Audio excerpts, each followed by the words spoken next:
Greetings, wrestling fans, and welcome to Fannin's Flashbacks, the podcast that nobody asked for, but I'm going to give it to you anyway.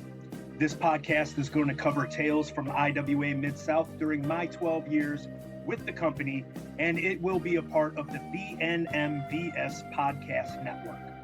This podcast is intended for mature audiences only due to the foul language and graphic details about deathmatch wrestling that it will contain. This will be your backstage pass to get a peek behind the curtain at what led to the downfall of the craziest independent wrestling promotion of the late 1990s, early 2000s. And without any further ado, Nick Manawa, hit the music. Greetings, wrestling fans, and welcome to episode 39 of Fannin's Flashbacks. It's the podcast nobody asked for, but I decided to give it to you anyway. These are tales from IWA Mid-South during my time there from 1997 to 2009, and I am joined today by a former six-time IWA Mid-South light heavyweight champion, Hy-Zaya. Hy-Zaya, how you doing tonight? Pretty good, man. Thanks for having me on.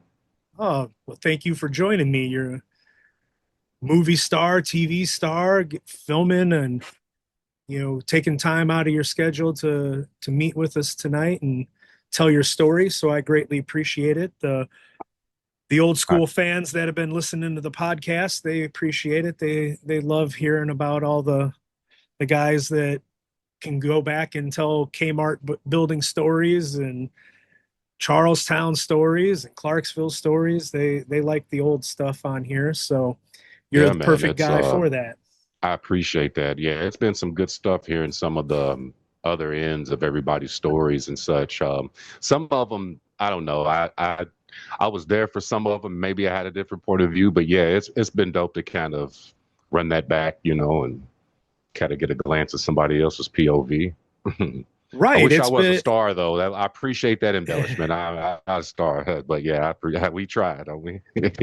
we tried. And, it's been such a great learning experience for me because I've mentioned on here before, I didn't really take the opportunities to get close with a bunch of the guys back then. And so just learning their stories and seeing how much actually had in common with so many of them and, become better friends now than we were back then. And, it was a good family atmosphere for the most part with a lot of us in that locker room. And, that was what kept most of us coming back week after week was that camaraderie that we had. So to make it even a stronger bond now has really been fun.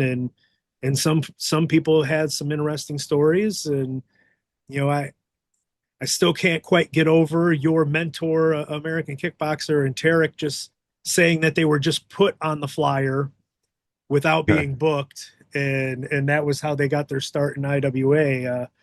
It's just crazy how things like that can happen. But what got you into being a wrestling fan? Were you a fan as a kid and watching it? Did you get into it later? Like, how did that come about? Oh yeah, absolutely. Before I was even around, apparently, my dad's side of the family, huge wrestling fans. Which was my connect to the Louisville Gardens. Apparently, my grandmother, my father's mother, was really huge wrestling fan. I always make the joke. It seems like black women love Tojo Yamamoto. And that was like the dude, you know what I'm saying? And so she was a big Tojo fan, into the Memphis wrestling. And my greatest memory sometimes in in Big Mama's house was those Saturday mornings, waking up, getting a bowl of cereal and everybody in the living room watching wrestling, or, Saturday night's main event came on. It was always kind of a thing in a way. So that always sparked it. And I've always wanted to find something I was better at than my big cousins. And so that was my lane. Okay. Okay. So you said your grandmother was a huge Tojo fan. Mm-hmm. Now, was he a baby face when he wrestled? Because I only, being from Chicago, I didn't get to see Tojo the wrestler. I only got to see Tojo when he was a manager, in the late 80s. I think he was in World Class with P.Y. Chuai, who I think was Phil Hickerson. that had went through Memphis. So I only saw him as a heel. What was he like, a baby face, or did your grandmother like the heels? That's a very good question. Because Tojo was a little bit, but before my time, or I was so young that that wasn't the type of wrestler that caught my eye at the time, if that makes sense. Right, right. Um, but the only thing I can really go by is just outside of my grandmother, just hearing stories of people in the community that love wrestling. He's one of the names that just kind of popped up, especially for the women for some reason. I don't know if he was a charmer. I don't know what he had going on, but yeah, man, that was her dude. Okay, yeah, because like Starting a question though, because my uncle he's a little bit taller and has a little Asian to his eyes, so I don't know. I ain't trying to call my grandpa Rizzy or anything, but man, he's a big dude, and I'm just seeing some favoritism sometimes. No, I'm joking. I'm kidding. well, you never know. Tracy Smothers tried to claim that he had hooked up with Mickey Knuckles' mother way back when. Maybe That's such a Tojo, fun. maybe Tojo's in the family tree somewhere back in the. Man, either him or Tracy, because Tracy called me his son, and we used to confuse the Okay. hell out of people in some of these back road shows. And he'd be in his full, Confederate gimmick, like, "Oh, there's my son getting out of the car. We meet in the parking lot and hug it up. You know how we are." And Right. like you said, it was it was a family atmosphere, so it was always excited to see each other. But yeah, man, those full circle connections is crazy. Just knowing how much far back that wrestling fans, I guess, fandom was in the family before me. So that's something I'm a little proud of. Okay. And so you said it was, the Memphis, which most of you guys, Kentuckiana guys that I've had on the podcast, it was always, the Memphis wrestling. They were Mm. the big to do in that area. How were you able to discover IWA was a thing? Oh man, that was completely JB Thunder's fault. Um, JB Thunder, he's still going. JB Thunder, a day one. Everybody knows about like the Lock family and stuff like that in our circles. Me and JB wasn't necessarily Lock family at the time, but ran around those same guys in the pro am days, and pre pro am. JB was the guy that was always going down to the gardens on the block. We lived on the same block, different ends. He was one of the big homies. I was kind of always the young guy running behind the older guys. And I used to beg him all the time, take me to wrestling, take me to wrestling. And a lot of guys on the block kind of messed that up for me. It's like, oh, P, y'all always say y'all want to go, nobody wants to go. And so he hears about this new thing going down Dixie Highway called IWM itself. I was like, man, I'd really like to go. And that's kind of how it got started, man. I ain't gonna lie. Like he finally took me. We pulled up to that to the Mecca, the Kmart building, and I'm looking at him, wondering why all the white people got weapons in the line. And uh, Well, I mean, was that a scary? I not can't really. say that I know your culture, but Yeah, yeah. like that's because there was not a lot of African Americans in the crowd at the Kmart building, and pretty much in No. wrestling in general, a lot, it's it's a very a lot of a lot of racist storylines, some of Oh which we'll yeah. get into here in a little bit, but I can appreciate that.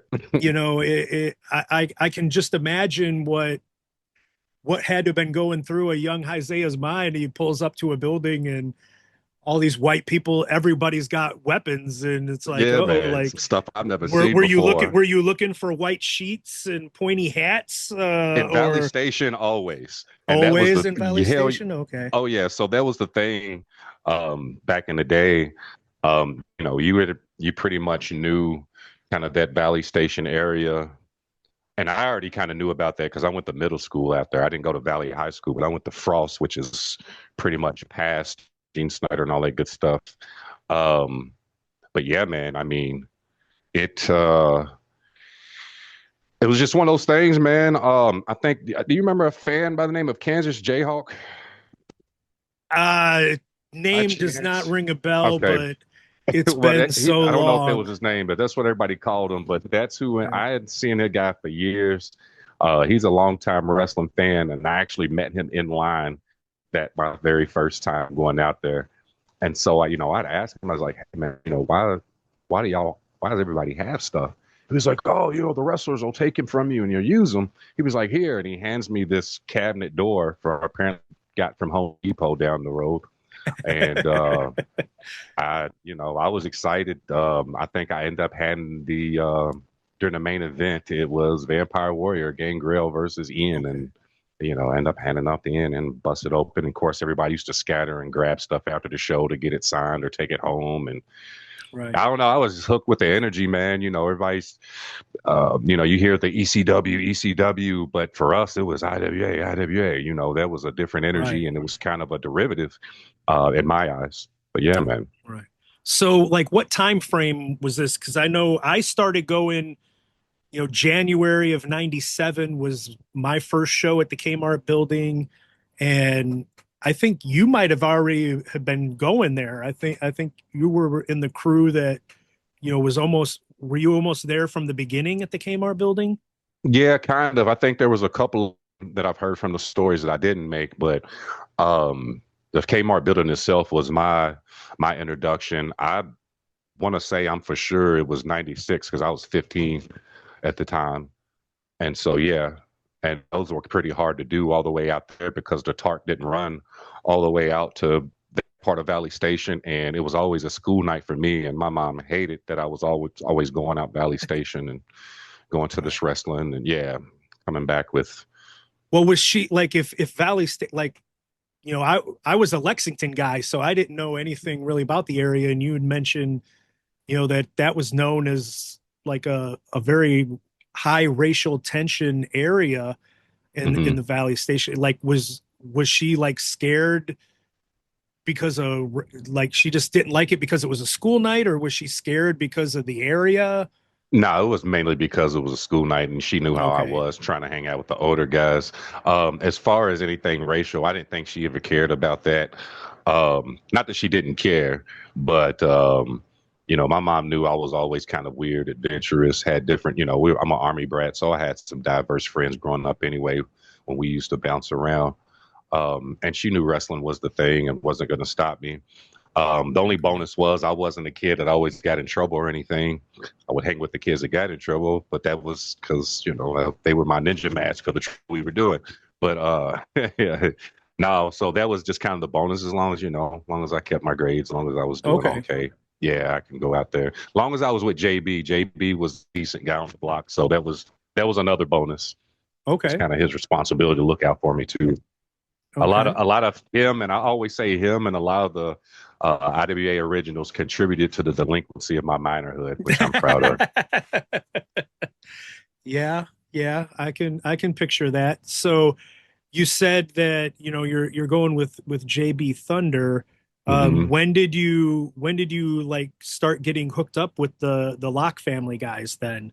Was that at Ring Rentals or just at the shows Oh in yeah, general and or so I'm sure you've heard stories. I think you had B on and a few others. So yeah, we would somehow get double, triple booked and still yeah, pay full price, and that's kind of how a lot of us met. Just kind of through sheer accident of Ian's booking, I guess. Yeah.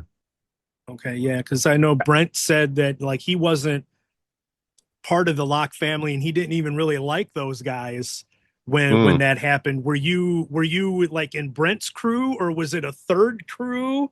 Oh, there was all types of crews. So like I was with JB and a guy named Duke, and like so everybody had their own amateur or whatever backyard fed. I think Okay. Brett and his guys, that was the Richard X and the Dropkick crew and Right. Chris Class and all those guys from Indiana.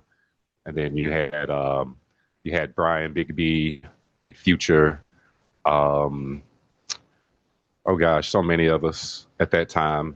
There was a lot of locks. Jeremy, of course, Right. R.I.P. Jay Prodigy, who was the big homie of myself.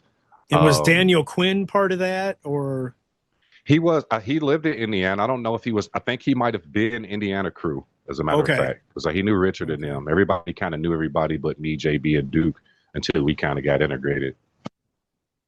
Okay. Okay. So you were doing the ring rentals though.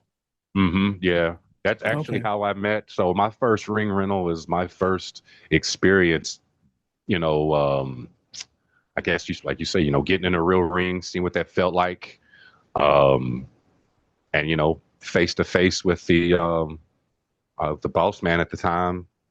You know, I think, as a matter of fact, I think our first ring rental was they ended up using that. I think Cash and Roland at the time used our ring rental to practice moves on us. That was Okay. always fun. Yeah, yeah. Okay. Yeah, that would have been right about that. That would have been the right time frame for He was that. And he was Taz at the time. If that makes it in. yeah, so I don't think I know we didn't end up telling the story on the podcast. Like I had Ben Rich on here, I had Les Johns, and there was once or twice that we did a ring rental, and these would be like on Sundays. Um, I believe it was Sundays that he would do it. And, we twice, I think it was that we did the ring rentals. And we would be so blown up after like a half hour that the rest of the time we'd just be standing around talking and Oh yeah, not even doing anything because we were so out of shape and not ready for it. And we just like have no clue what we're doing, just out there killing each other. Um, exactly. Yeah. what like We everybody thought that we knew what we was doing though. Like that's the funniest thing. Like we thought we knew what we were doing till you look back like right. yeesh. But it was fun. And I think we did have to like sign away. I think Ian did have a waiver that was like, Hmm. if you kill yourselves, it's on you, it's not on him, kind of deal. I don't know how Oh, that's legally. I don't funny know you how say that. legally. I don't know how legally binding that waiver was that we signed. But I know that there was. We'll leave names out Yeah. to like. I'm sure the statute of limitations is up on it now that we're like uh 29 years later, uh, Right. kind of deal. Right. But it was not me, it was not Ben, it was not Les. It was an acquaintance amongst us that had come out and tried to do a leg drop off the top rope and completely blew their leg up Oh God. and went to work the next day early and was like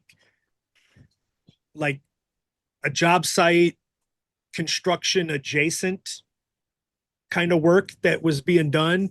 And I can neither confirm nor deny the rumor that this person might have like Had a little leaned the accident at work or ladder up something. against Yeah, yeah. something and then hobbled up a couple of rungs and then fell and claimed that they hurt themselves on the job.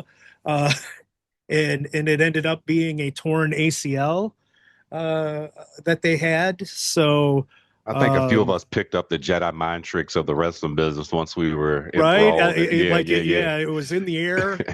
You just knew how to come. Like, and we did tell the story of how when Ben Rich got involved and dislocated his shoulder on the show to set up that first Lexington show. And he went to the hospital and was like, "Oh, well, it was, we were horse playing in the parking lot after the show. It wasn't something that happened on the show, kind of thing." I think So, it's something that's universal, man. I over the years I've been on shows where that's happened. And a lot of us, we this is what we've done, this is what we do for money and our time and travel or whatever. And a lot of guys have done that. Uh, go somewhere else first, go home first, and then, kind of get your story together so you don't right, get the boys in trouble, so you don't get the show right, shut down or any type of venue trouble. That's just kind of right. what you did. Yeah, yeah. Yeah, and I know like there for a while, I don't know if you can still even get away with it now, but I know there was like a couple of times where like the guys would change their social security number, like every number would be off by one or something like that. So when they would go to check into the hospital, and then that way, like the bill, they'd give wrong addresses, wrong, Oh yeah, information and yeah. stuff, so that the bill couldn't find them when the time came for payment and things like that. So there was all kinds all They'll kinds of duct ways tape and around super things, you glue know. each other up and go do it again while they're still not healed. Yep, Yeah, yep, yeah, yeah. yep. A lot of duct tape, a lot of super glue, and people. I can remember the first few times that I would see like the super glue, and I'd be like, "That really? That's what you're going to use?" And It's bad, the man, because we get older and we still do that shit. And it's become a thing. Like I was trying to film an audition for they had this survival show called Alone, and I thought I'd just go camping by myself. I'm chopping wood or whatever, and I split my finger because I heard some coyotes maybe just not too far from me, and I'm like, dude, if this was a show, I'd be out. I'm like, I got super glue. Thank you, wrestling. Went to my pack, got my super yeah. glue, and I was good to go for the rest of the weekend. Yeah, man, the things you pick up from the boys, man. So a coyote almost got you. I when I worked for the Chicago Cubs, I would have like doing security. Every once in a while, I'd get picked for the overnight shift because there's security there 24/7. Make sure somebody doesn't try to break Go in out in the and go building, run break in. Yeah, yeah. and run on the field or anything like that over the course of the night. So they would have like you'd have to do rounds, and they'd have like these buttons that you'd have to press to show them that you're actually going around and doing your rounds like you're How long supposed ago to. was that, man? Because security, that's what I do is like I specialize in security, and that's still a thing. Like you have to go Yeah. around and hit your Yeah, little so I mean beacons to this let them this know. would have Yeah. been 2011 to 2015. Okay. Goodness. That so I mean over a decade ago, and like part of the rounds that I'd have to do is you'd have to go to this parking lot that was adjacent to a cemetery like 2-3 blocks north of Wrigley Field. And because it was like part of their property. And like if it was you had to make sure like all the cars were gone and there wasn't anybody in there. And there was coyotes that would be in like the cemetery area and they'd be seen and you could like hear them. Oh, they'll And scream. It sounds like you a know, violent act of something. It doesn't even sound like an right. animal. Yeah, yeah. And I tell you, there's it's freaky when it's 3 o'clock in the morning and it's pitch black and you're walking in this parking lot and you're trying to find this button that's out on the back wall and you're hearing these coyotes and you're just looking like there's nobody around to save me.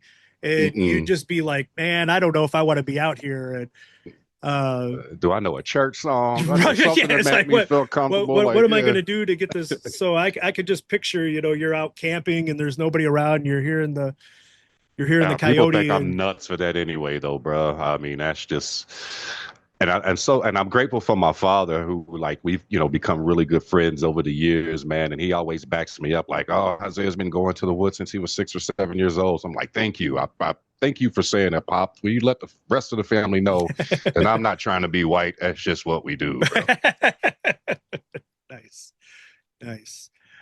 Okay, so after that little detour, we'll get back to the Right. ring rental stuff. So is that when like you're doing the ring rentals and getting hooked up with everybody? Is that when you really start thinking this is something that you can do, or was that something that even as a kid watching you just knew that was you wanted to get into the wrestling business? Yeah, absolutely, man. Just even before that, it was, me and my brothers, we have our stuff in the room and set it up and, have our costumes and we wrestle, and that was our thing, even on my dad's side of the family, we wrestle, and Okay. I kind of influenced some of the guys in the street, they used to make fun of JB, on the block, but, you know, everybody loved wrestling though. Like everybody, we talk about how it's not really prevalent, but it actually is a lot more prevalent than people know of having, the black culture fans of the wrestling business or, the fans of wrestling in general. But yeah, Mhm. man, my mom was really good in those teenage years about getting this before the bouncy houses got popular, but she used to get bouncy houses. And I used to talk everybody to come over, have a big battle roll, and throw each other out of the Okay. entranceway of it and stuff like that. And it's just something that's always been there, man. Okay. What really made me fall for it, I got to be honest, man. It was it was just how it felt. I mean, you remember how that felt, something go off and, you know, you have the whole building rumbling Oh IWA and yeah. just, you just want to be a part of it. Like it wasn't about necessarily being a star. Really, you know, especially once I got in it, it was more like, man, I just want to be one of these guys. I want to be one of the boys, you know. Right. Mhm. Right. So I mean, you end up hooking up with Kickboxer. Was Kickboxer and Tarek like who you gravitated towards watching the matches, or were you more into the, Pondo Ox killing each other with the weapons, or were you just enjoying every aspect of it and it just worked out with Kickboxer, or like how did that come about? Um, like broad spectrum as a fan, you know, coming into it, Tech and Kickboxer definitely stood out, especially around the time, you know, and that's something that me and the boys used to boast about. Like, man, you would see some stuff you would almost have to either know Luchador or know, you know, have the Japanese wrestling tapes, or would have to watch the WCW when they had the Luchador division in order to see some of the things these guys were doing. And you know, you're even before the movie, it was like Crouching Tiger, holy shit, like what is going on, you know? And between Kickboxer, Tarek, Tyron, of course, Jake when he come along, but I don't know, there's just something about the feud between Tarek and Kickboxer for me, and the type of nerd that I am. I'm like, oh yeah, this is the Ryu and Ken of the show. Like these are the dudes, you know. And Right. the training didn't come till later on because I was still caught up and I just wanted to be, you know, uh, riding the coattails of the originals so hard. You know, we all did. You know, I joke with Cash about that all the time. You know, I remember seeing him get the hell beat out of him and followed him into the parking lot, you know, asking to sign this. I've been following this guy ever since, you know. It was one of those things. And but no, it was the product itself. It I didn't see ECW until like I was up in Michigan. It really didn't come down here like that. And so the fact that IWA came around and it reminded me of that, and it seemed like, well, the guys that you're not seeing on TV or at the Gardens or not on WWE were coming to IWA. Like, how the fuck did they get Tom Brandy? How did they get, you Right. know, Vampire Warrior? How did they get this guy and this guy? Like, oh my That God, and I that hated. is the $1 million question. Everybody keeps asking, how I did did. he get, like how did he get Vampiro? How did he Yeah, get like all yeah. these other, and it was like, I think Prophet of Ash that does the editing for this to get it onto IWTV. Like we were joking just today, we as we're taping this, we were joking about like how I just need to reach out to Vampiro and get Vampiro on here just to like just be like Yeah. just come on and answer one question because it's what everybody keeps wanting to ask and get an answer for. And I'm like, and it wasn't just him. I mean, like No. Yeah, like you can go down the line, man. Like it you seemed like just some of time I the didn't names see a that came guy. through, you're like, Mm. how Yeah, absolutely. and then Absolutely. you would see them do things that you like. I've talked on here before with Tom. You brought up Tom Brandy, Sal Sincere. When Sal Sincere walked out that curtain at an IWA show, I laughed because the only thing I'd ever seen out of him was how cartoony and stupid he was Hmm. on WWF television. And I'm like, why is he here? And then like Yeah. I wasn't him that and smart him at the and Bull time. and Tracy are tearing the damn building down, and you're like, holy fuck, he needs to be here every week, And he like just blew my mind at how great he was. And then you're sitting there going, why in the hell did why wasn't he allowed to do this when he was on TV? And you can just see that so many guys were like that came through, and you Gangrel did not, he wasn't getting to do on TV what he was able to come through and do when he's feuding with Hmm. Ian and Bull and working at Kmart building. And it's just like night and day for so many of those guys, like seeing what those guys were doing, and you just That was get the thing wrapped for up me. You into know, they it. come out and you see them in the same gear that they would be on WWE or WWF at the time. And then you got to think for me, I wasn't, you know, at that age, I wasn't smart of the business or how things went or anything. And so for me, that was like legitimized, like, oh, okay, well, I found for me it's like, okay, I got my own gardens because I wasn't privy to the gardens like that. I couldn't, I didn't really have access to go like that. Maybe I was too young or what have you. But yeah, that whole thing, man, just the entirety of how it felt. Which if you try to recreate that, it scares the shit out of people nowadays. Don't ever do that. Um, Right. but my bad. Can I cuss on here? I know Oh I've yeah, heard some people. absolutely. Okay, yeah, yeah, yeah. I Absolutely. was just being, I was just being It's an loose. IWA podcast. It wouldn't Got be you. natural without it. Yeah, yeah. And I'm just trying to be candid because, like you said, we had here recently spoken in the locker room. This is the most that we've been ever really ever talk, just to Right. kind of get to know each other as men or just in general, over the years. So it's been kind of cool to kind of come full circle like that. And the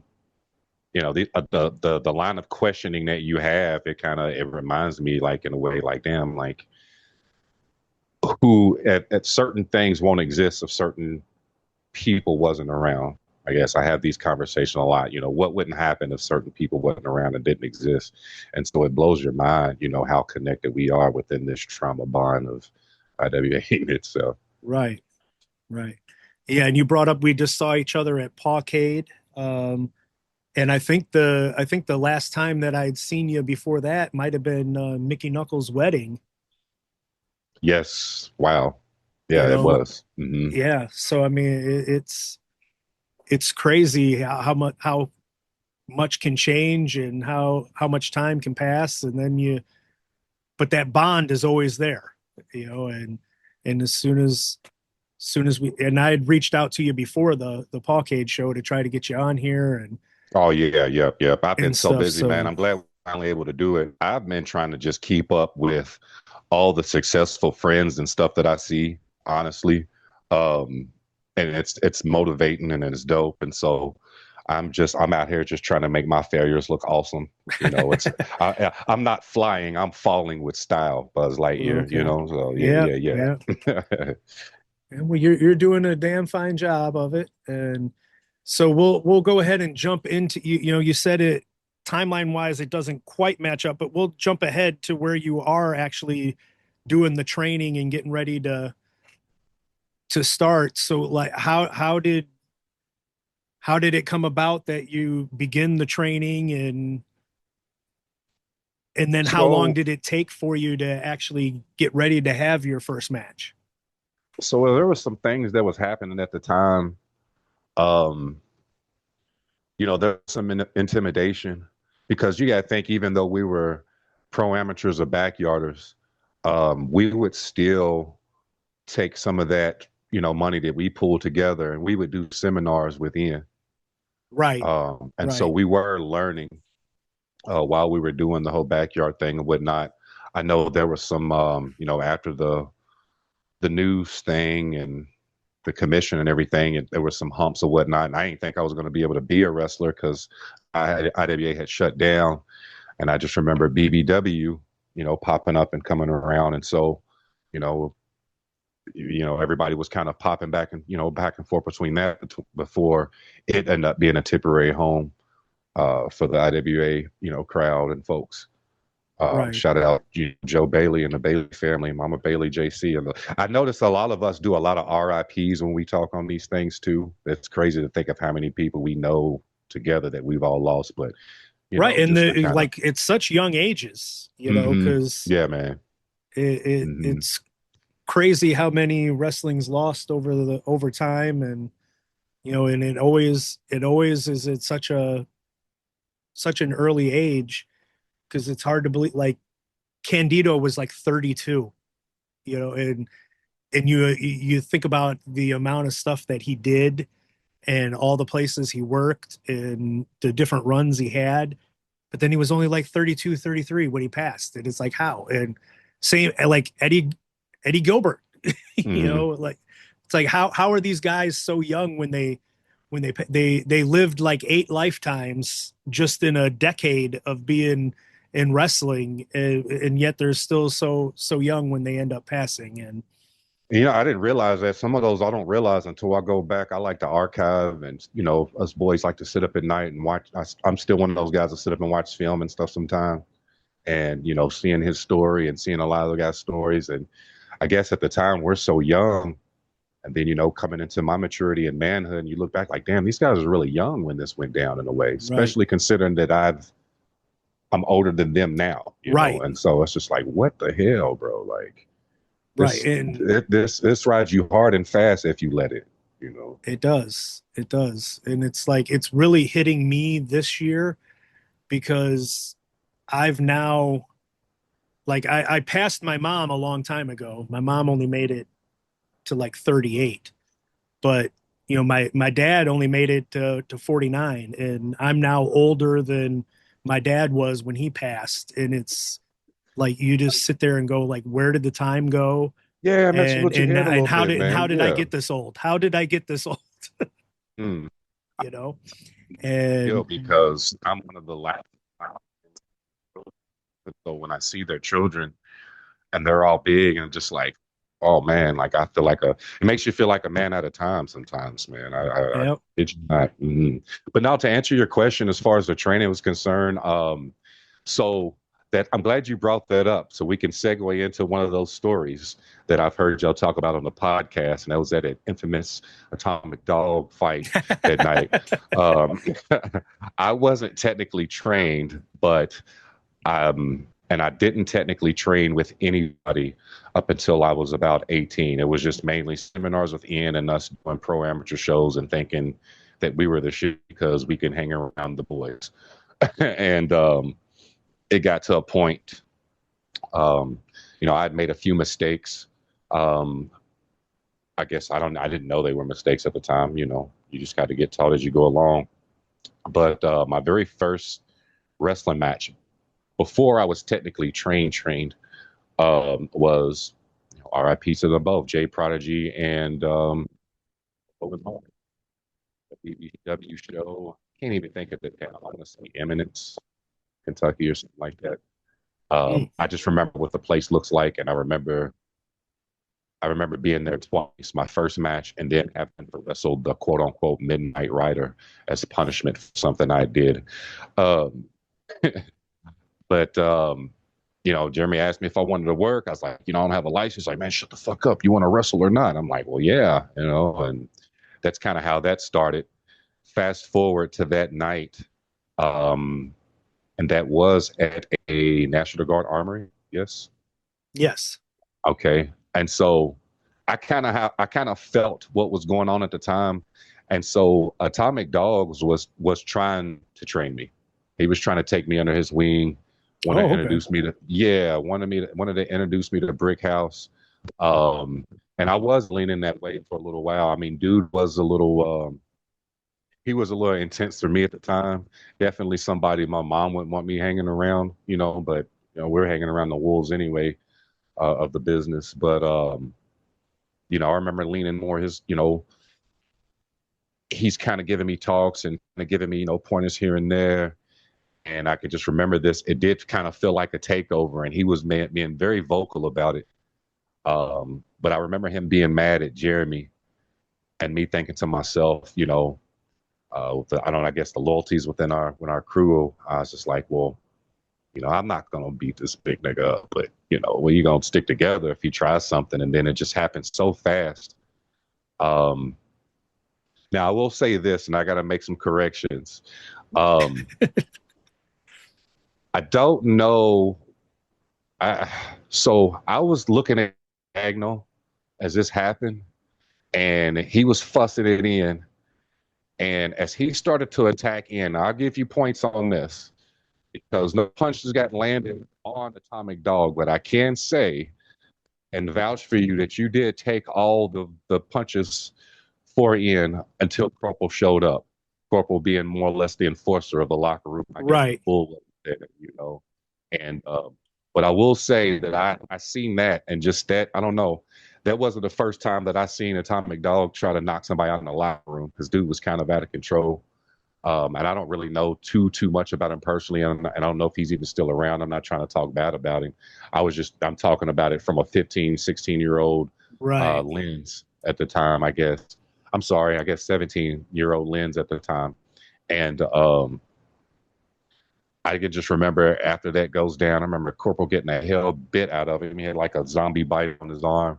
And Right, after that kind of settled down, I remember seeing Kickboxer laying there stretching on the floor or whatnot. And I had already been in trouble for some stuff.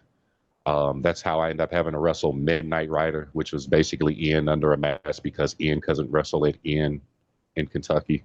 Certain spots. right, And of course, that was the night I was going to get the hell beat out of me because I did something wrong or whatever. But I ended up getting a few moves in, got to do my dive. So he still kind of put me over a little bit. But, anyways, I just knew I had to be trained before I got fucked up. I just right. knew I was there. And I just, at that time, I knew it wasn't. After that fight, and I just, before I go on, I remember after the third or fourth punch you had taken, I don't know if dude just was like, I don't know what the hell, but it was almost like he stopped.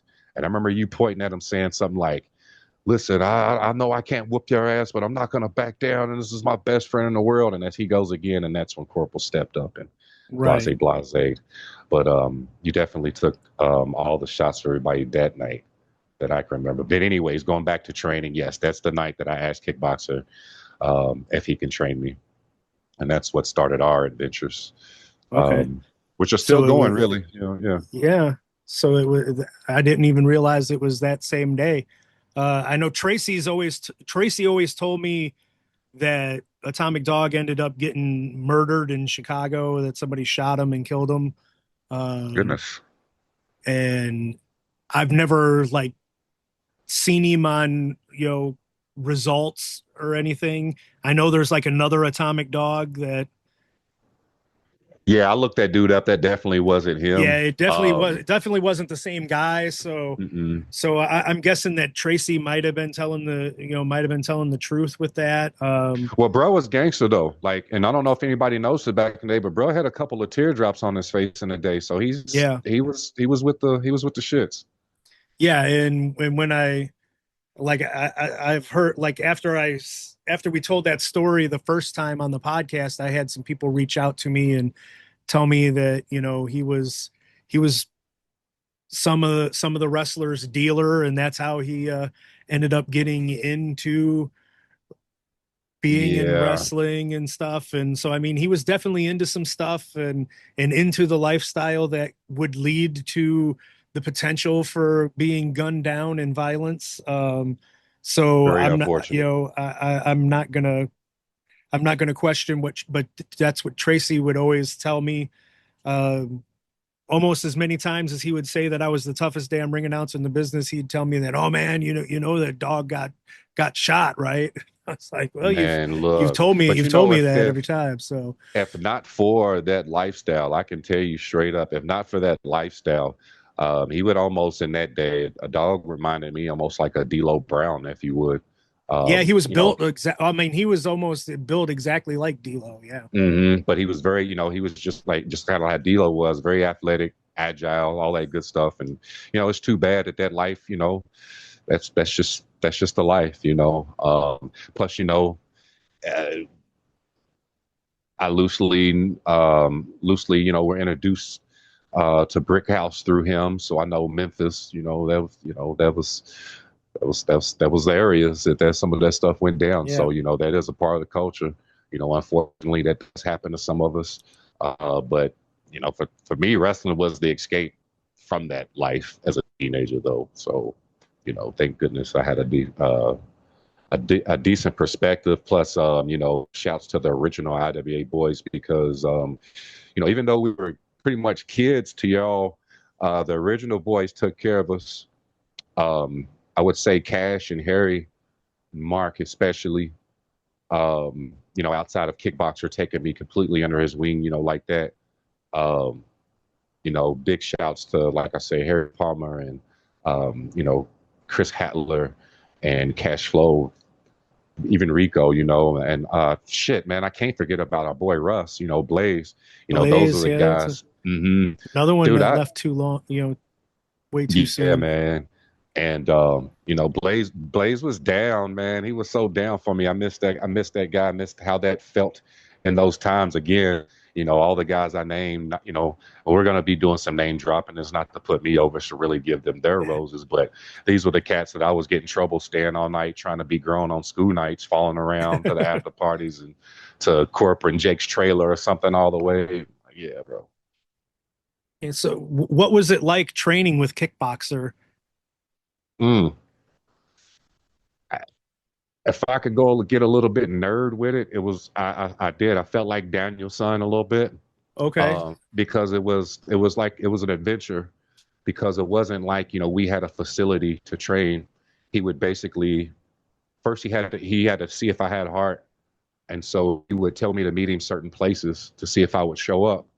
And if I'd show up, we'd work out before the show. I'd help with chairs, do whatever. Afterwards, just to kind of earn my way.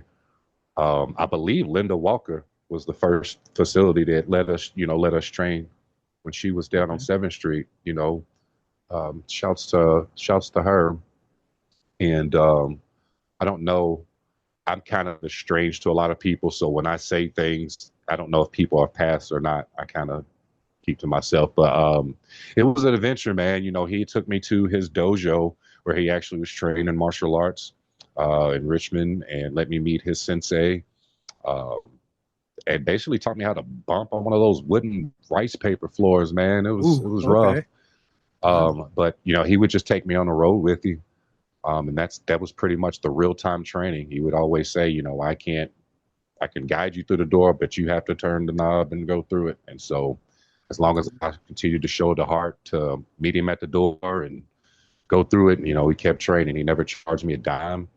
Um, I think I ended up living with him at some point right out of high school. Um, it was just the road, man. And he wasn't really the wrestling training was, it was time for wrestling. Of course, we watched a lot of film.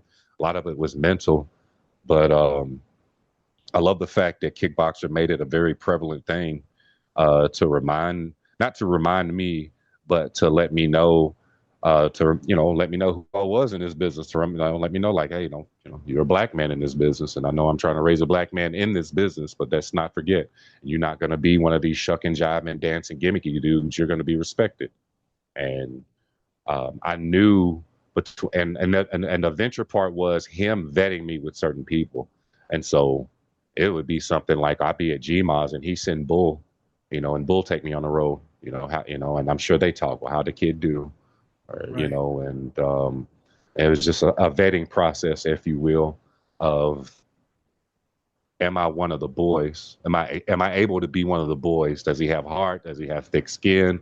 Because at that time I wore my heart on my sleeve. We were adolescents, so there was a lot of different attachments and Right. things that go on like that. But Kickboxer was really good about showing me in real time, how to conduct myself in the locker room. Pretty much, told me an expectation um, of what he expected me in the locker room. Of course, in those times, the young guys couldn't talk. I know me and you were speaking here recently in the locker room. We was talking about like, man, everybody's just running around telling war stories. Who are the young guys? Like, Right. we had a corner of but me and Chucky Smooth and Richard X and the younger dudes that couldn't say anything unless we can talk amongst ourselves, but we couldn't just be running around and playing and being one of the boys yet. We wasn't one of the boys Right. yet. Yeah, Right. yeah. But Mm. Kickboxer kind of gave me the validation to be one of the boys, man. And again, I met his sensei. Um, he taught me in the same ways and the same philosophies as Les taught him in Tarek, and that's what I was kind of proud of. Let Tarek loose on me. Tarek was rough. It was between asking him or Kickboxer. I was a little bit more scared of Tarek, man. Tarek was He had an pretty intensity intimidating. about him. Yeah, He, yeah, he he was a had an pretty intensity intense about dude, and I have to tell you, even to this day, I still pull from that. him. I do, and I see how he's dressed in his, shouts to Tarek, man. He's been doing his music thing a long time, and I Right. see, that's kind of where other than growing up watching Conan the Barbarian and Shaka Zulu, that's why I wear the spikes and the rings and the bracers and such, man. Yeah, that's Unc, man. That's my OG. Nice. Nice. So I had down here that Cage Match had your in-ring debut is being February 16th, 2000. against Kickboxer in Charlestown, but you've already said that, you'd been doing some spot shows here and there before you were fully trained. So we know that not quite your debut, but this will be, is this your The IWA debut. IWA Yes, debut? yes, yes, yes. IWA Uh, debut. Yes. okay.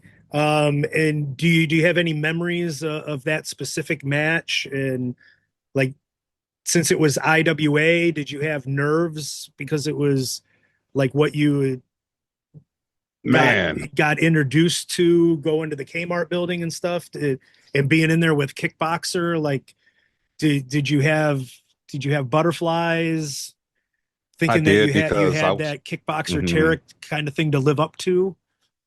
Well, that was my shield, really.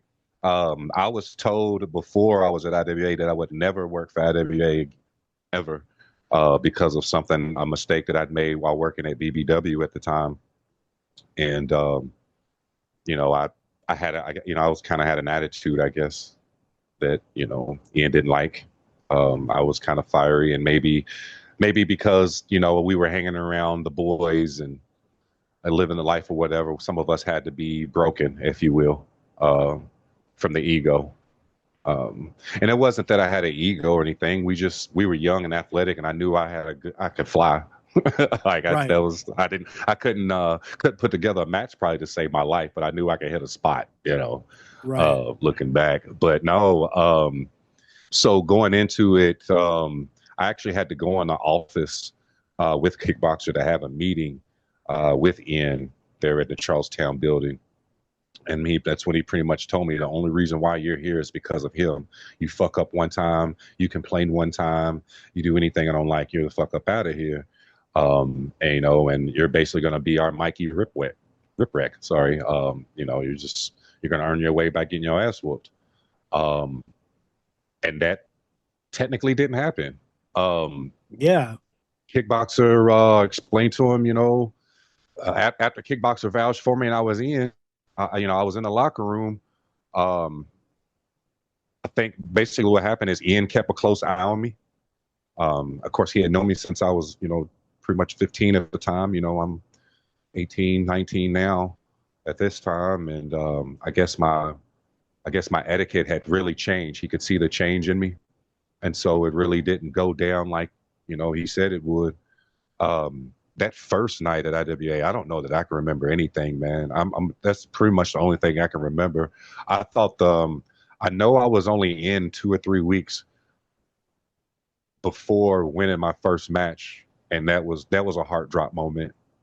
Um, I I don't remember that first night at all. I think Okay. I was more or less intimidated and just you remember how it felt like in that locker room, especially Yeah.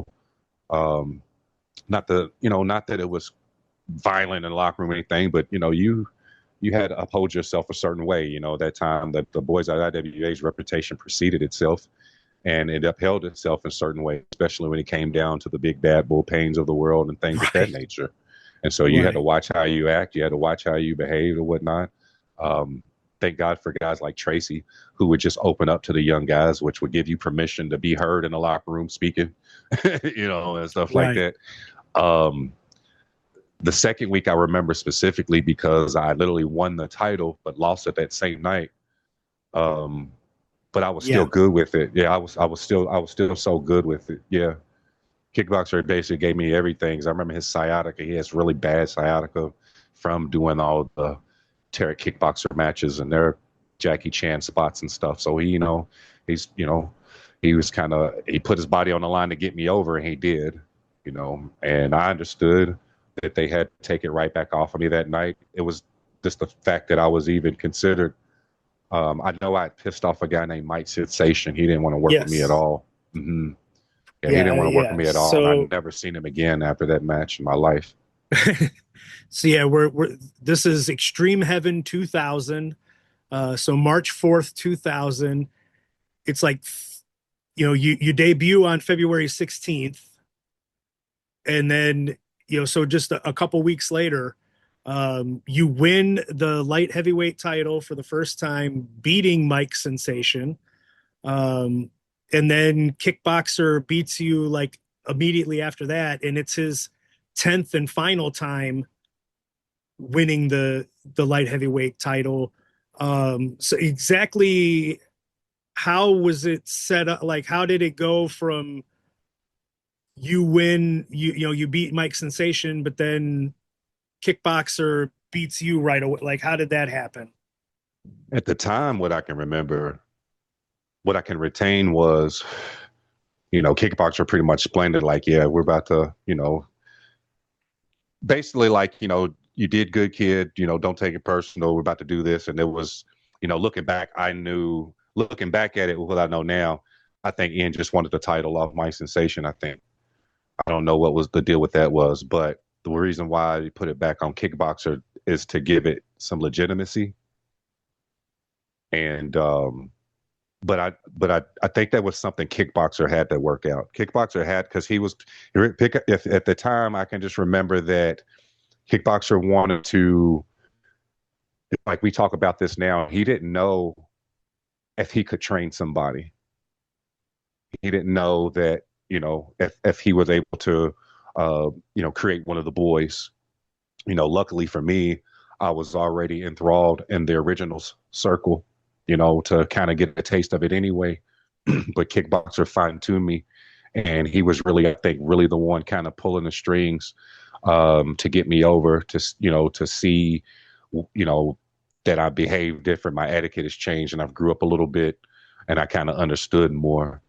And so I had no problem with it. I thought it was, as a matter of fact, the best part of the memory about that was the Locke family being there in the crowd and hearing them talk about how their heart dropped when I hit the swanton and hit the 1-3, because that was like, I immediately looked over there at them because I was still in my mind frame. I was still again, an adolescent, was one of them like, yo, this really happened, bro. Like the only one that's ever done Right. that was Jeremy, was Jay Right. Prodigy, Yeah, was Jay the only one Prodigy. ever won a title from any of us crew. So that was like, that was the one for us, and so it goes back to us, I guess, in retrospect, of just us just wanting to be, it was for the boys, Yeah. it was about being the boys. And so you never really took the titles to heart. You did, you wanted to live up to it. You had the pressure of not wanting to not want to fuck up, not want to botch, not wanting to, you just want to live up to it. I don't want to Right. mess this up. And then for me, it's always been in the back of my mind that any fuck up and I'm out of here. And so that had a lot to do with my behavior at that time. Because I didn't Right. want to fuck up. Yeah. But I had, again, it goes down. I have to give, again, all the credit to the original IWA crew, especially in the Charlestown days with Mark Wolf and Harry Palmer. These guys scooped me up, and, they did a lot of my training. They did a lot of my physical training. Okay. Yeah, like, oh man, me and Mark would have actual matches, and that's how that even kind of occurred. But Mark Wolf's the one that got me on the film study and such. Um, He was you big for know, that. He was big hmm for that. yeah, man, There. it was I get to say it now on the podcast. Yes, we were watching VHS tapes. Yes, the VHS days. Yes. Way back when. Hmm. So 3 weeks after you win the title and drop it to Kickboxer in the same night, you defeat Tarek the Great on, March the 25th. And then a week later on April Fool's Day, at a show called No Jokes, Just Pain, that Yeah. a name that I don't remember hearing at all. You defeat Kickboxer and regain the light heavyweight title. According to Cage Match, it's your first victory over your mentor, Kickboxer. Did that make Hmm. it? Did that make it any more special that you get to you you beat him? And what was it like in consecutive weeks getting victories over Tarek and Kickboxer after you know watching that feud in the Kmart building? So a lot of it, especially with the Tarek part, I was kind of terrified, bro. I ain't even gonna lie to you, because I was scared, man, because um, you know, without any type of embellishment, man, Kickboxer, when he puts you over the people, it sounds grand, like, oh, this kid's great, and it's like, well, don't think Tarek believes that. I think he wants to beat me up to see if I actually have it. And Tarek wanted to see if I had it, man. And to this day, like I said again, Tarek has such an influence. Him and Kickboxer both still have such a prominent influence on my life as a man, and I think that's what makes it mean more than anything, even looking back or even at the time, because Kickboxer was really good at verbalizing what certain things meant. And Kickboxer's always been good at giving a perspective, giving a mind frame of how to look at things. Um, Even when the emotion's high, even when you're justified in your anger and attitude, and so I knew, I absolutely knew I was having to live up to their hype, which was, that was impossible. You needed to be a suicide kid to do that, and I definitely wasn't that then. Um, but I sure as hell thought I was a little bit of Jay Prodigy in a way, so that kind of carried me. That was the attitude. That's what got me in trouble a lot, trying to act like this nigga. I mean, excuse me, but trying to act like him, because like it seemed like that was the bag. That seemed like that's what kind of got over, like, his confidence, and Right. guys with that type of influence and his type of charisma. And so I thought that. Yeah, Jeremy was probably one of the most confident people I've ever met in my entire life. He had Man. that swag about him, and Hmm. he knew he was damn good, and carried himself that way, and he had the aura, about him, and it was an amazing sight to see firsthand, and being able to lead him to the ring. And I'm scared to death, and Yeah. he's like, we got this. Because He gets me in trouble. He used to get me in trouble at OVW in the last recent years too, believe it or not, because you notice how, like, he used to always wrestle in his jewelry and his and his chains and right, earrings yeah, and such. Well, I do that same thing, um, and more or less because of him. But yeah, I do that same thing, and oh man, that would piss Al Snow off so bad. Isaiah, we don't wear jewelry. If this is a real fight, what if I grab this up? I was like, man, if somebody grabbed this in a real fight, they'd be in trouble, blah blah blah. And I'm arguing him down, but no, like, he used to get me hell. I used to get hell trying to, even on TV. I'm still trying to be like my boys. That's my yeah, nod to them. And we had talked about it recently. How. Um, Man, like, how some of it comes full circle, looking at it now, looking at the landscape, uh, and being able to appreciate it.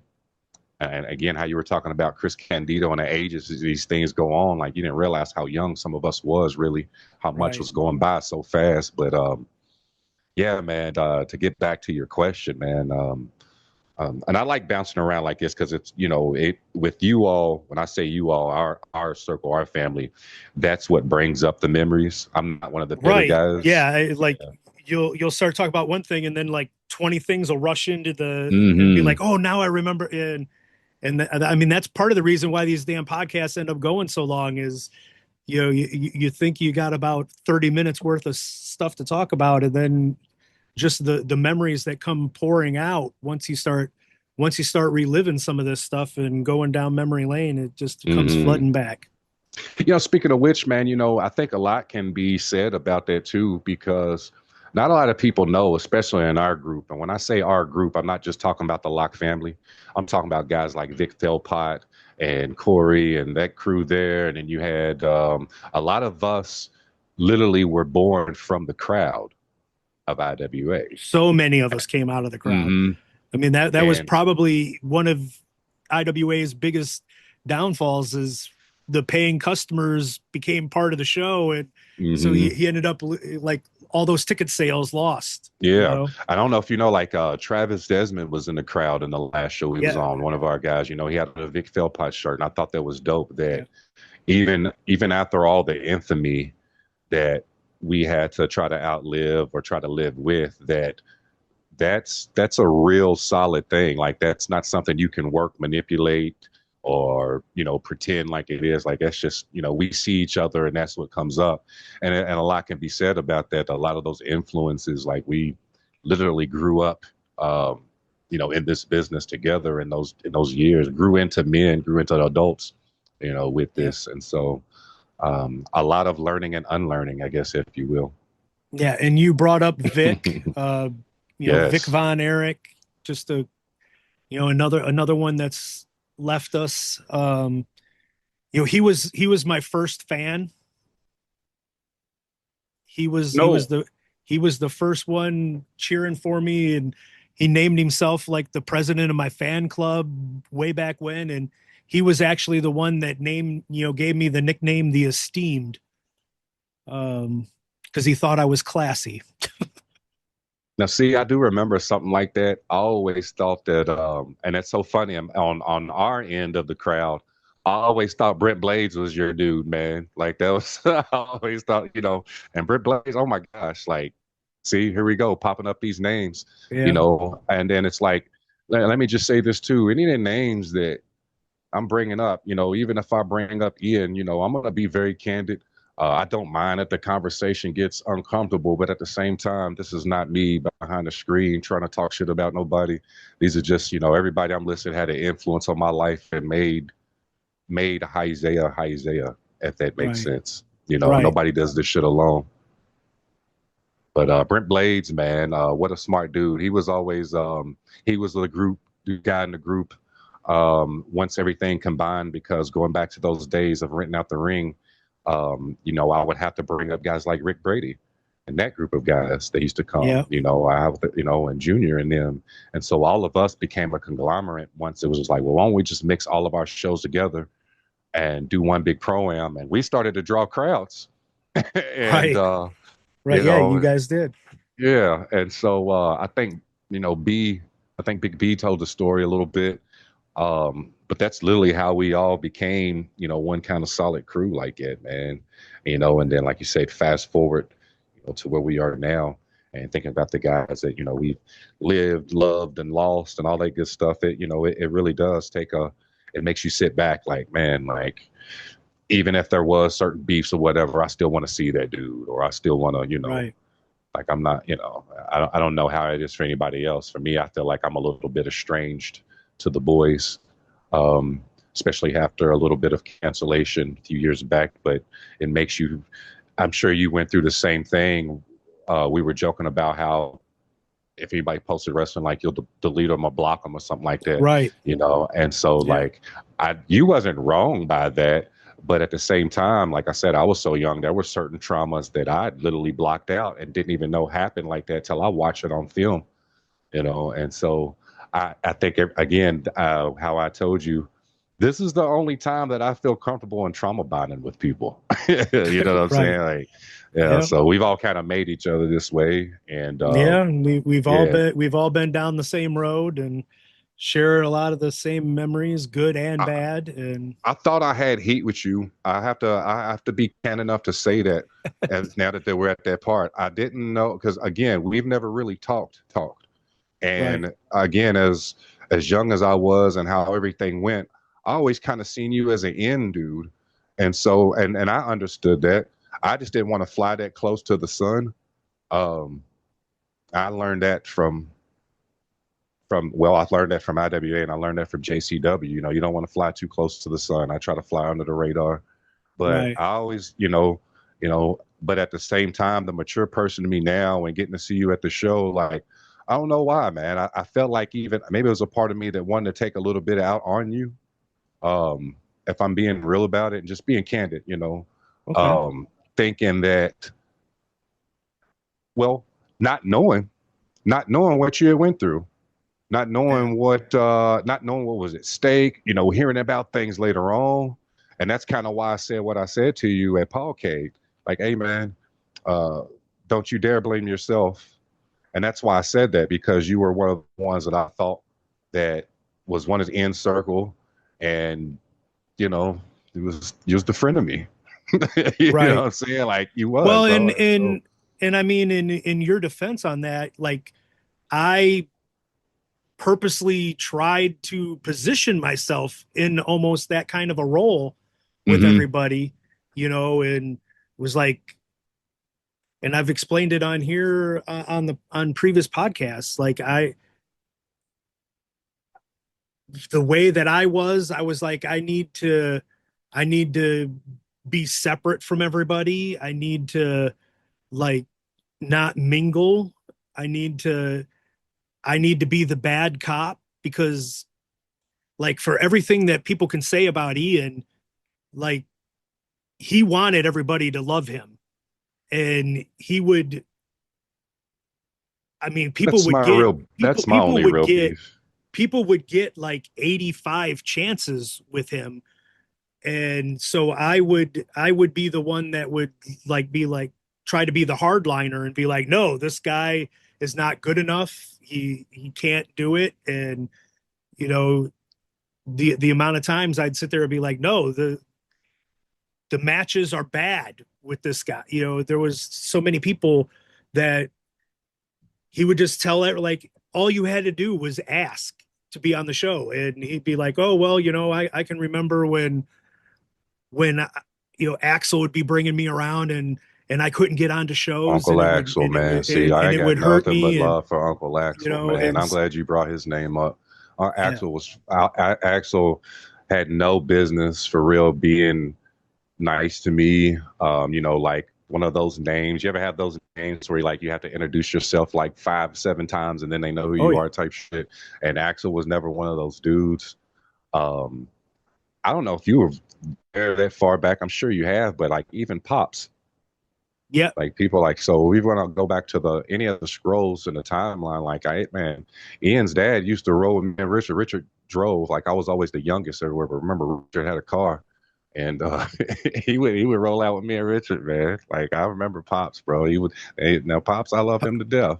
Pops was a piece of work. I Hmm. moved in when he moved back to Florida. I moved into his apartment to get out of Ian's double wide trailer. I took over the apartment that Pops had run to get out of that trailer. See, that's crazy though. But that, I mean, then again, that trailer was the spot. Yep, That trailer was a spot. We go out there, watch tapes. Mama Patty cook.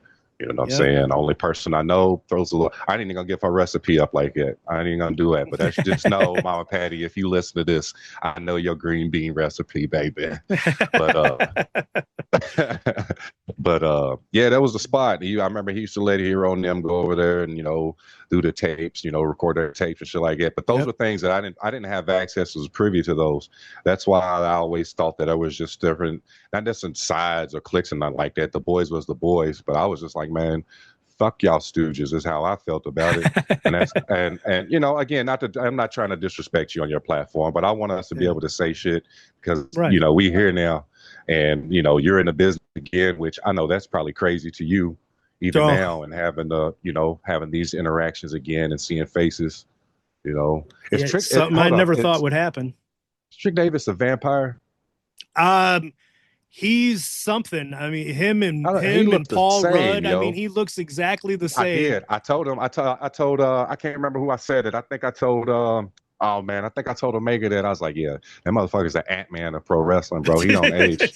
He just does not age. Mm-hmm. He Mm-hmm. does not age. But no, He's I appreciate you opening it up and allowing me to say that and not take it as disrespect on your platform. But like, I feel like sometimes people get a little too nice and talking about these little stories or whatnot, and you are right. I can't say that for myself, that as many things that I can get on here and bash in about, I can go right back to my childhood, even though he's the first racist fuck I ever met in my life, and think about him taking that same money from our seminars and taking us to car country and shit and taking us out to eat or whatever like that. Like right. those things did happen, but if you're gonna Well, say one, say the other it's type shit. For as far as I'm concerned, when I was growing up, I always everything was black or white, like I'm right or sure. wrong.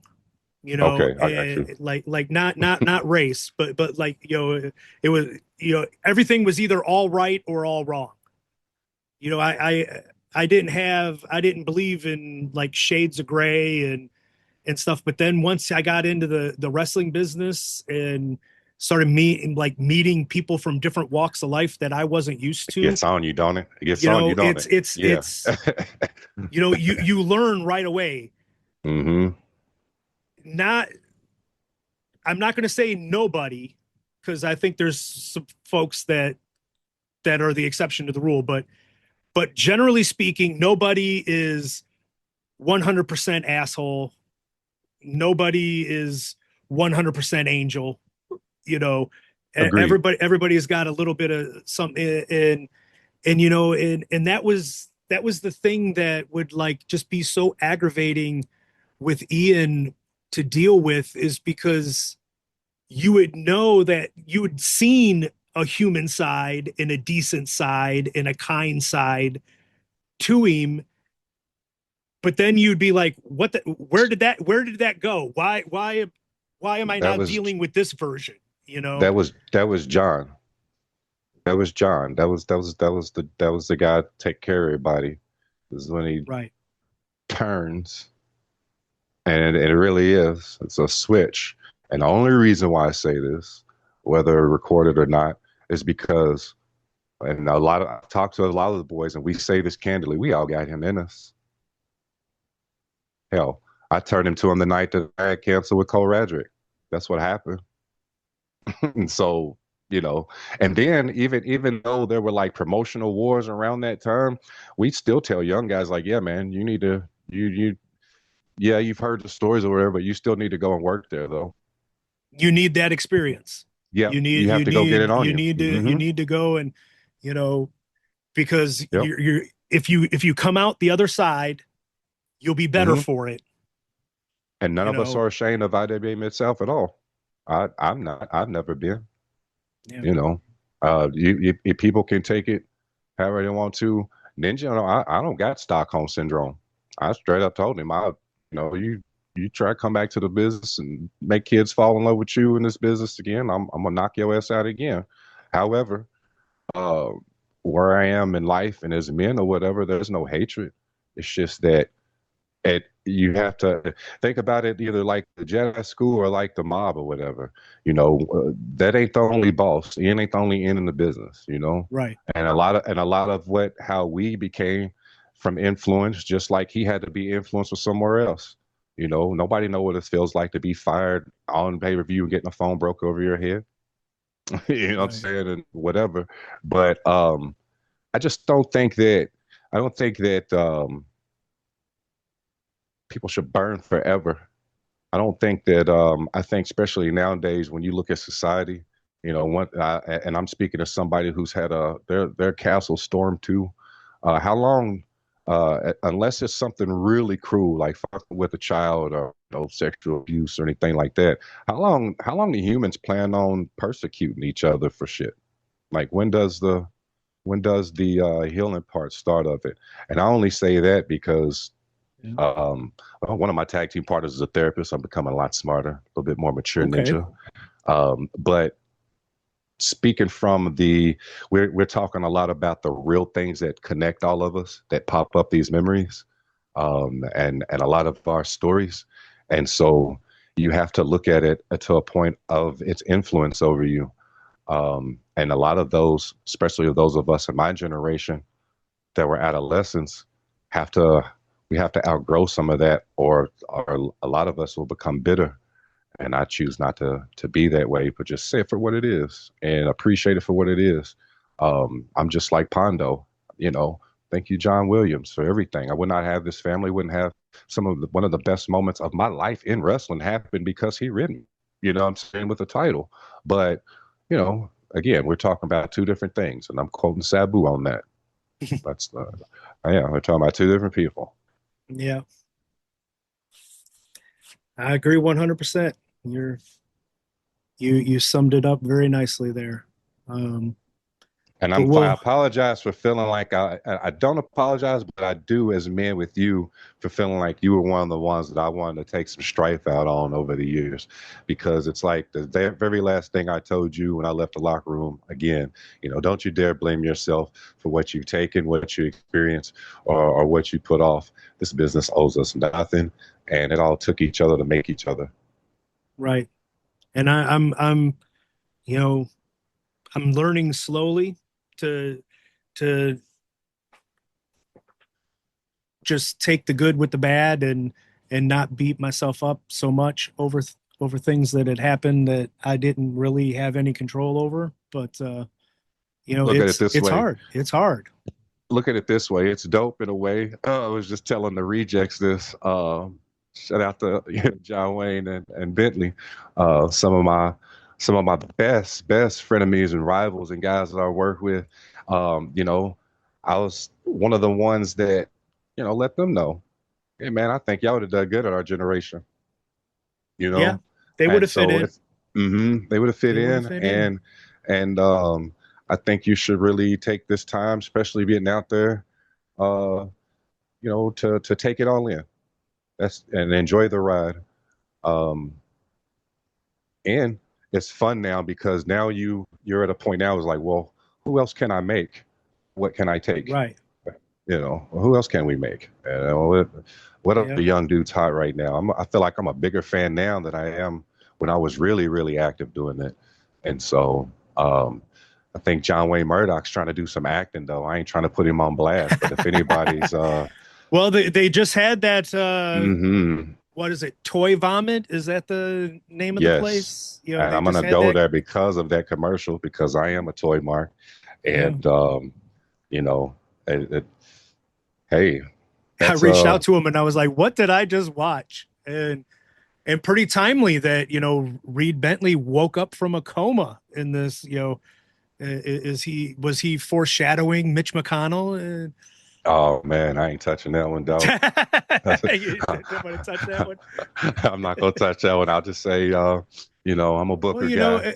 as we're recording this, all these people nobody's heard from the man in over a month, and now all of a sudden he's had 20-minute conversations with 400 people. I mean, there's not even that much time in the day.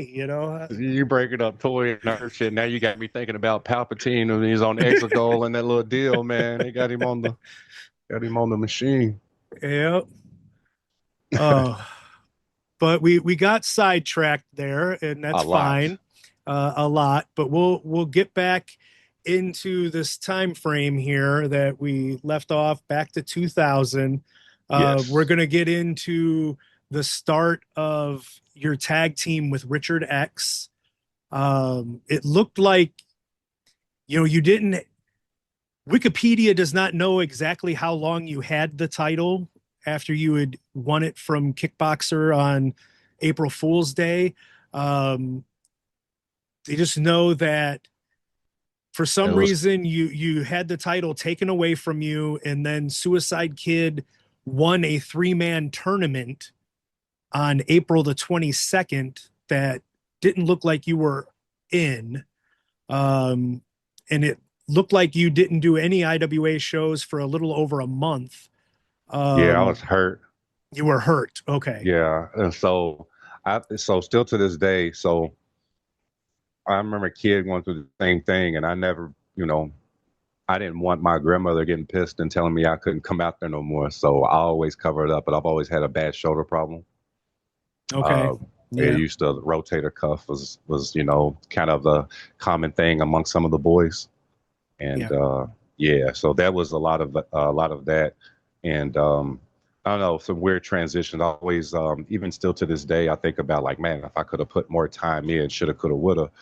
But I'll always try to balance that um, real life versus wrestling life. There was a hard balance for me, and being who I was and where I was from. But no, Okay. Richard, I think I've never won a title for Richard, but Richard seemed like he always took it off of me. And I think there was whatever the time frame that was missing before that. I want to, for some reason, throw in Chucky Smooth and Adam Gooch, who are again my classmen, if you will. And Yeah. I still hear from Gooch every now and again. That's my dog. His Batman and Joker are friends. There's and he's able to. If I we've always said if I died before him, he's allowed to come to my funeral with the referee and pin me, since he always put me over. And so that is Okay. something between us that is in real life. If that happens, he's able to come to my funeral and pin me in real life because he's, again, going back to the people who made you, Yeah. yeah, it's just so many things, you know, and I think that should be your focus too. I think that does a lot for you, and you can see the fun on your face. I think the podcast has helped you heal a little bit and reconnecting, Yeah, and I think that gives you good balance, man. And so, again, it was always just the same thing that bound us together. It was always about being the boys. Being the wrestlers right. cool. It was always about being the boys. And so, back to the guys that trained me, they always used to quote Les Thatcher.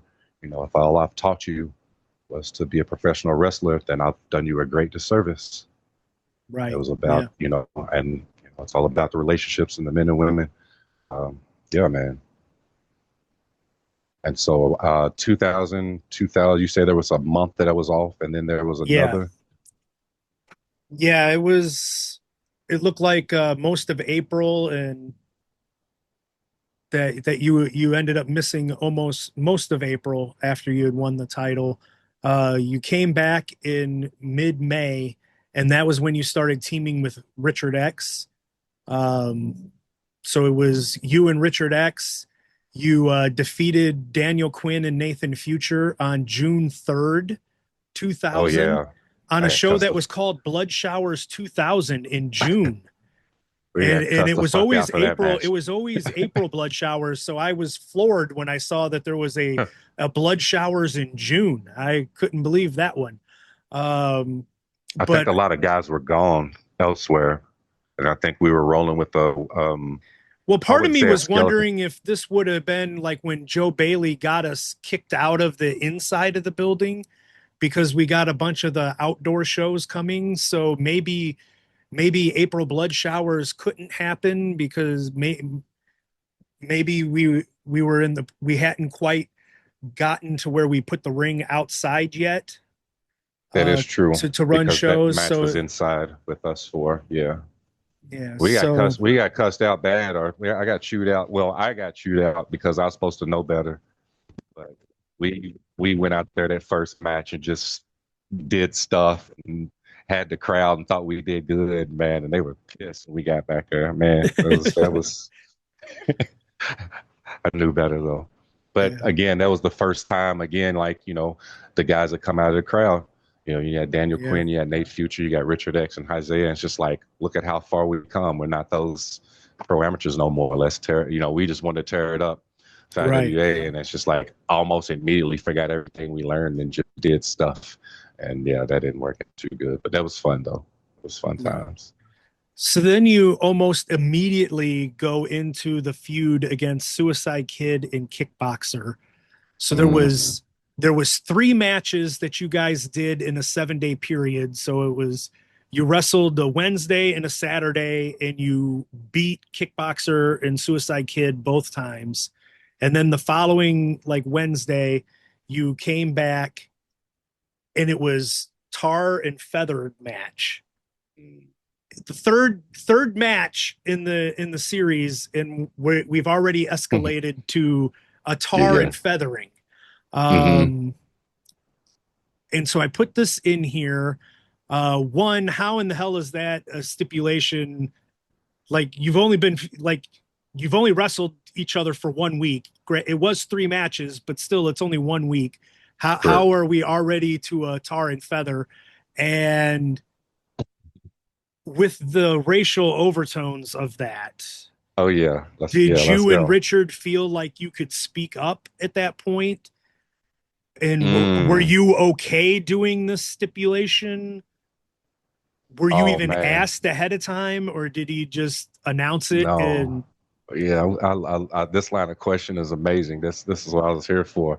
Um, it is, yeah, this is dope. Okay, so it was intended for it to be racial overtone, except me and Richard were supposed to be these black militant racist black dudes, and he wanted us to come out there and call all the white people crackers and do all the like. He wanted New Jack and Mustafa is what he wanted.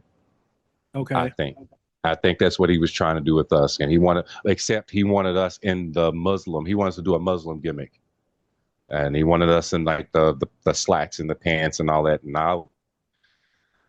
no, we were not asked. I was not at the time at that time you didn't, again, yeah, with I've talked first on starting, here I where couldn't, Ian he just would announce it And then Hmm. once it's out and in the public, you can't say anything about it.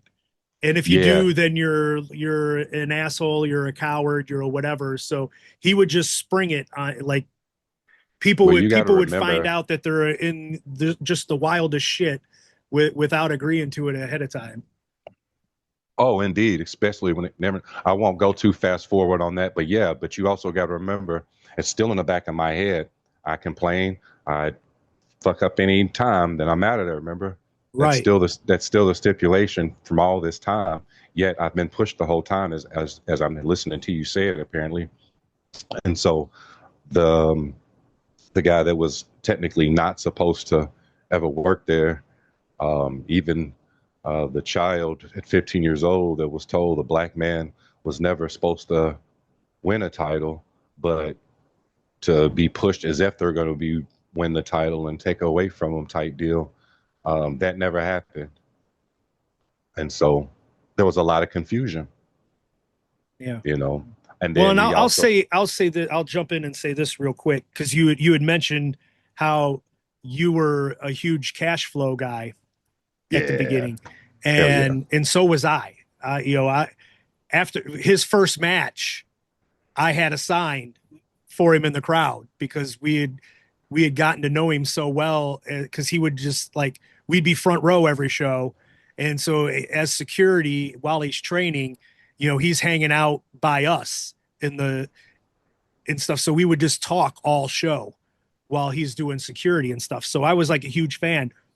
Cash Flow did hmm, not win a match for like 4 months.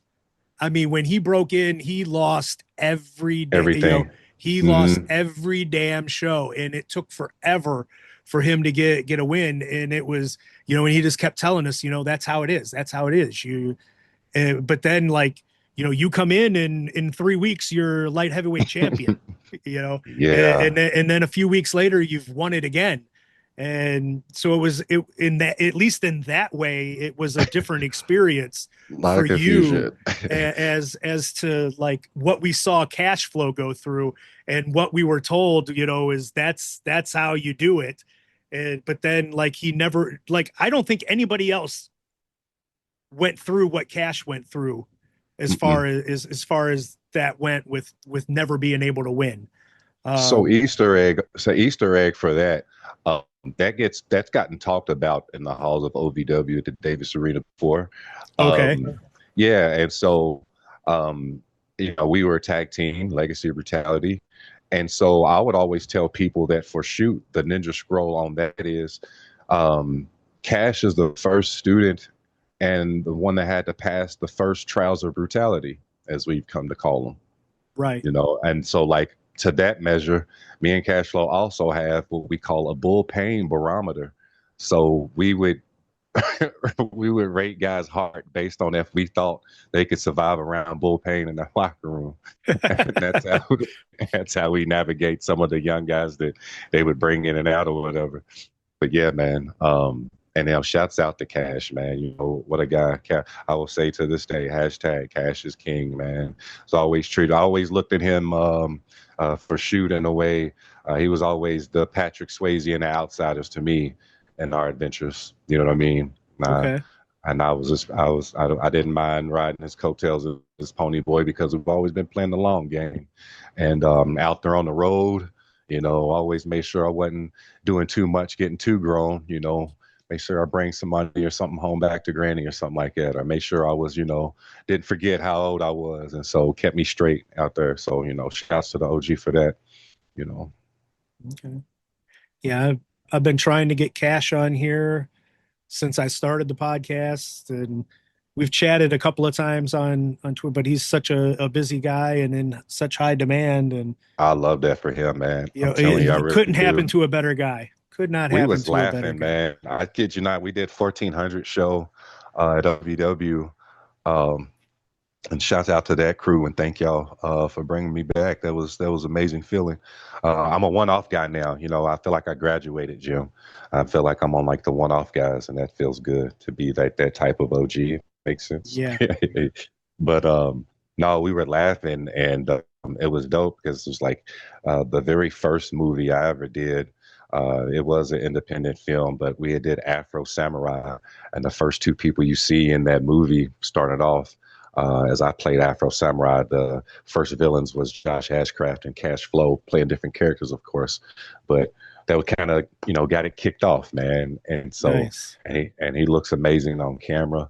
Um, and who he is as a person is what got him that role. So it wasn't about the work. It wasn't about the not saying the work, but I'm saying it wasn't about the crazy stuff that you hear about the business. It was just about being who he was. And Yeah. so it's dope that actually happened for somebody like him.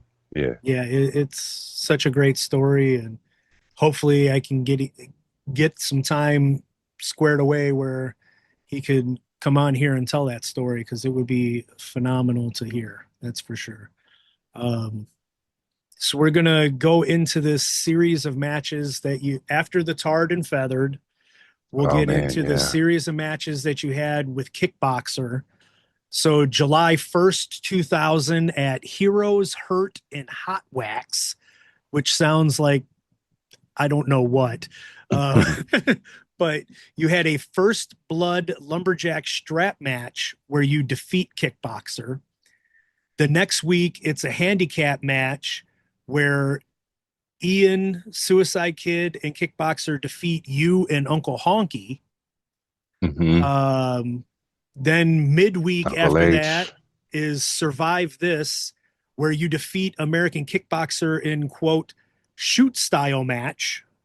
Um, Oh, I remember that phase. Yes. Go ahead. and then after that, American Kickboxer defeats you in a Texas death match. Then you Yes. defeat Kickboxer in an I Quit match. Then there's a no contest in a no holds barred match, which then leads up to the hmm the You can the say it. well, first I want to get like, do you have any thoughts on that series of matches Oh yes. where it's you and Kickboxer and you it looks like let's see you won. It looks like it was pretty much an even split there, um, hmm where you each won like 2-3 matches against each other in this series. So do you have any specific memories of those? Oh yeah. That was so I gotta mention of course Richard X and Uncle H. I never like calling him Uncle Honky, man. So like that was the thing about that angle as you hear that it was a strap match, tar and feather, all this other shit. It was meant to be racial. It was meant to be racial in the middle of fucking Charlestown. You know what I'm saying? So it was Right, so it was always uncomfortable.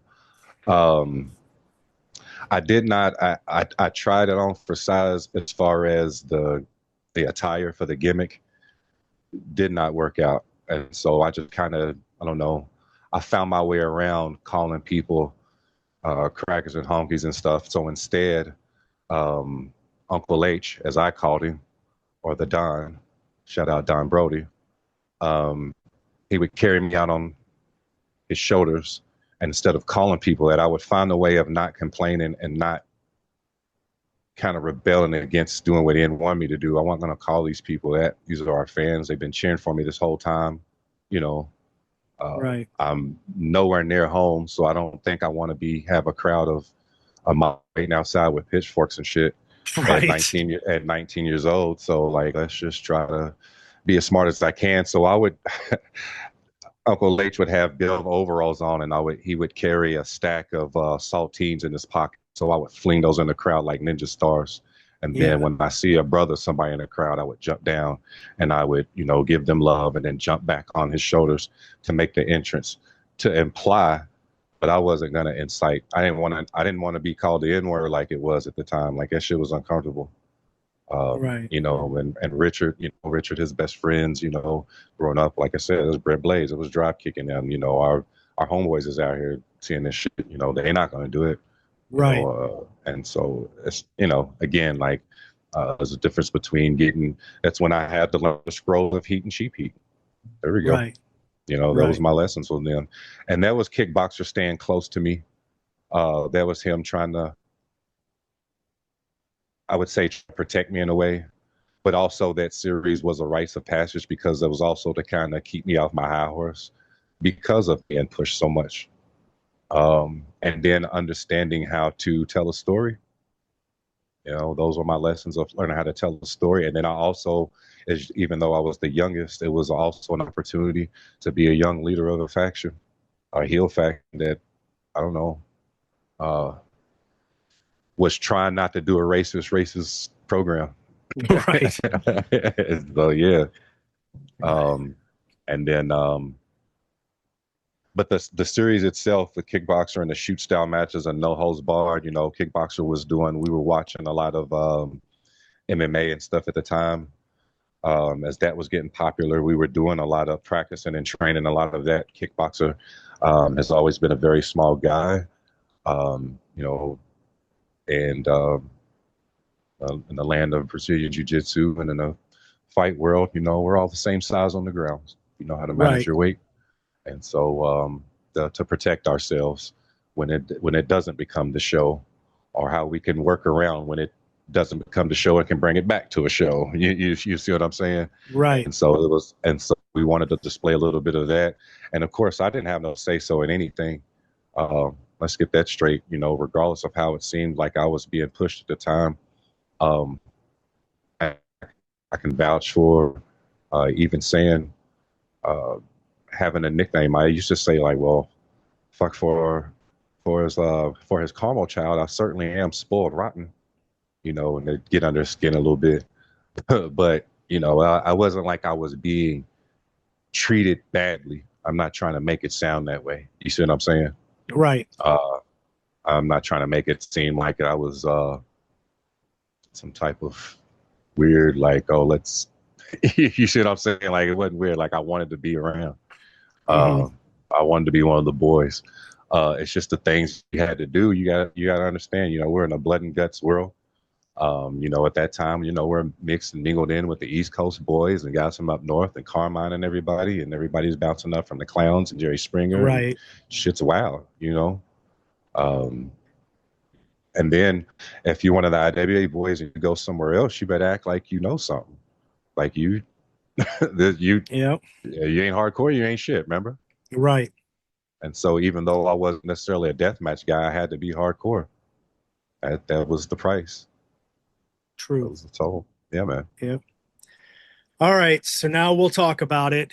The Flaming Tables match, August the 5th, 2000. Um, Also, my in-ring debut, where I defeat Dave Prazak on that show in the second match on the card. Mm-hmm. Um, but that gets completely overshadowed by the events at the end of the night. So, if you want to talk Uh, about your memories of this match. so I was supposed to do this on the podcast. I feel like I have to, but shout out to Black O. He's a archivist of all IWA stuff from these times, and he wanted to talk about this first. But it's right that the family talks about it. But um, let's see.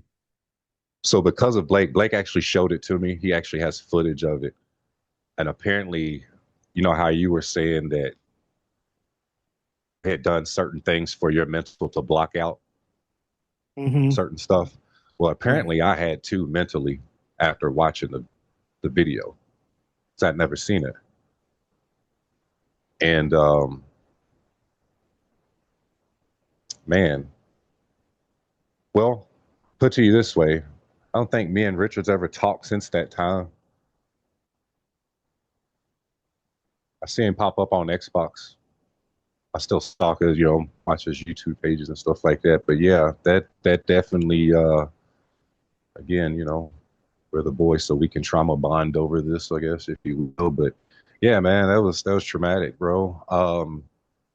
Richard knew something was off in the force. I say it like that. I'm a big snob. I make a lot of Star Wars and nerd references for anybody Hey, listening. I But my wife and I did a Star Wars wedding in Vegas, so oh, that's I'm dope. right there That with is you. dope. I keep I don't know if you see my Facebook at all, but I keep Darth Vader on my headrest, and it looks like somebody's riding with me all the time. So those hove lanes pay off. But yeah, man, that is so dope that y'all got to do that. So did y'all dress up and do the whole lightsaber thing and all that? All the guests had lightsabers, and so like they put the lightsabers together, and we walked Oh, under y'all them. got to walk through. Ah, We yeah, yeah, did. yeah. Darth Vader was the master of ceremonies and the minister that married us. We had an Elvis impersonator. The Elvis impersonator felt left out, so he took my brother-in-law's stormtrooper helmet and put it on in the wedding photo. So we have a stormtrooper Nice. Elvis uh, that was at our wedding as well because he wanted to fit in with the festivities, and Hmm. it was a great time. Of course, the wrestling fans back in 2009 when it happened were quite obnoxious fuckers with their comments online and making fun of it. And one of Oh the yeah. because it was right at, right as I had just left the business, and so there was some people making shitty snide comments about it, but that's fine. And I probably deserved some of it, but it's a great memory that because growing up, I was a huge Star Wars mark. That to this Enough day, can be I'll said. watch those movie. I'll watch the original trilogy whenever I come across it, be it on TV, and they play it all the damn time. So I've seen those movies a bajillion times. And I don't even want to talk about my obsession. I do security, and so my baton looks like I call it my lightsaber, but it's my lightsaber, bro. Yeah, Nice, yeah. I'll nice. send you a picture of the hilt, bro. You would appreciate Okay, yeah, I'll it. send you. I'll send you one of the wedding photos. Right on. Yeah. But yeah, man. Back to the question about the. So, uh, again, going back to that, I didn't know a lot of it went. Again, that was my first time actually seeing it, so I guess my mind had just fragmented so much. Uh-huh. Um, but what I can retain from those fragments, Richard knew he knew. I don't know. He just and it was one of those things to where how the match was announced was just put up on you, the setup the Yeah. day of, and then you had no way to say no. Almost, it was weird. I don't know. I can't say that you couldn't, but how could you? I don't know. That's again, it goes back to those things as being young and dumb or whatever you want to call it. Again, it Well, wasn't and Stockholm syndrome, but enough can be said. Not enough can be said about just trying to be your own and hard. I mean, and dude, let's face it, that we've done some fire stuff even when we were amateurs. Hell, you just get the lighter fluid. Everybody knows that, and it just comes down to that, really. yeah. And Well, like we've said on here, and I mentioned it earlier, he would just, like you said, he would just announce shit, you know, and then nobody wanted to look like a coward and say no to it, once he did it.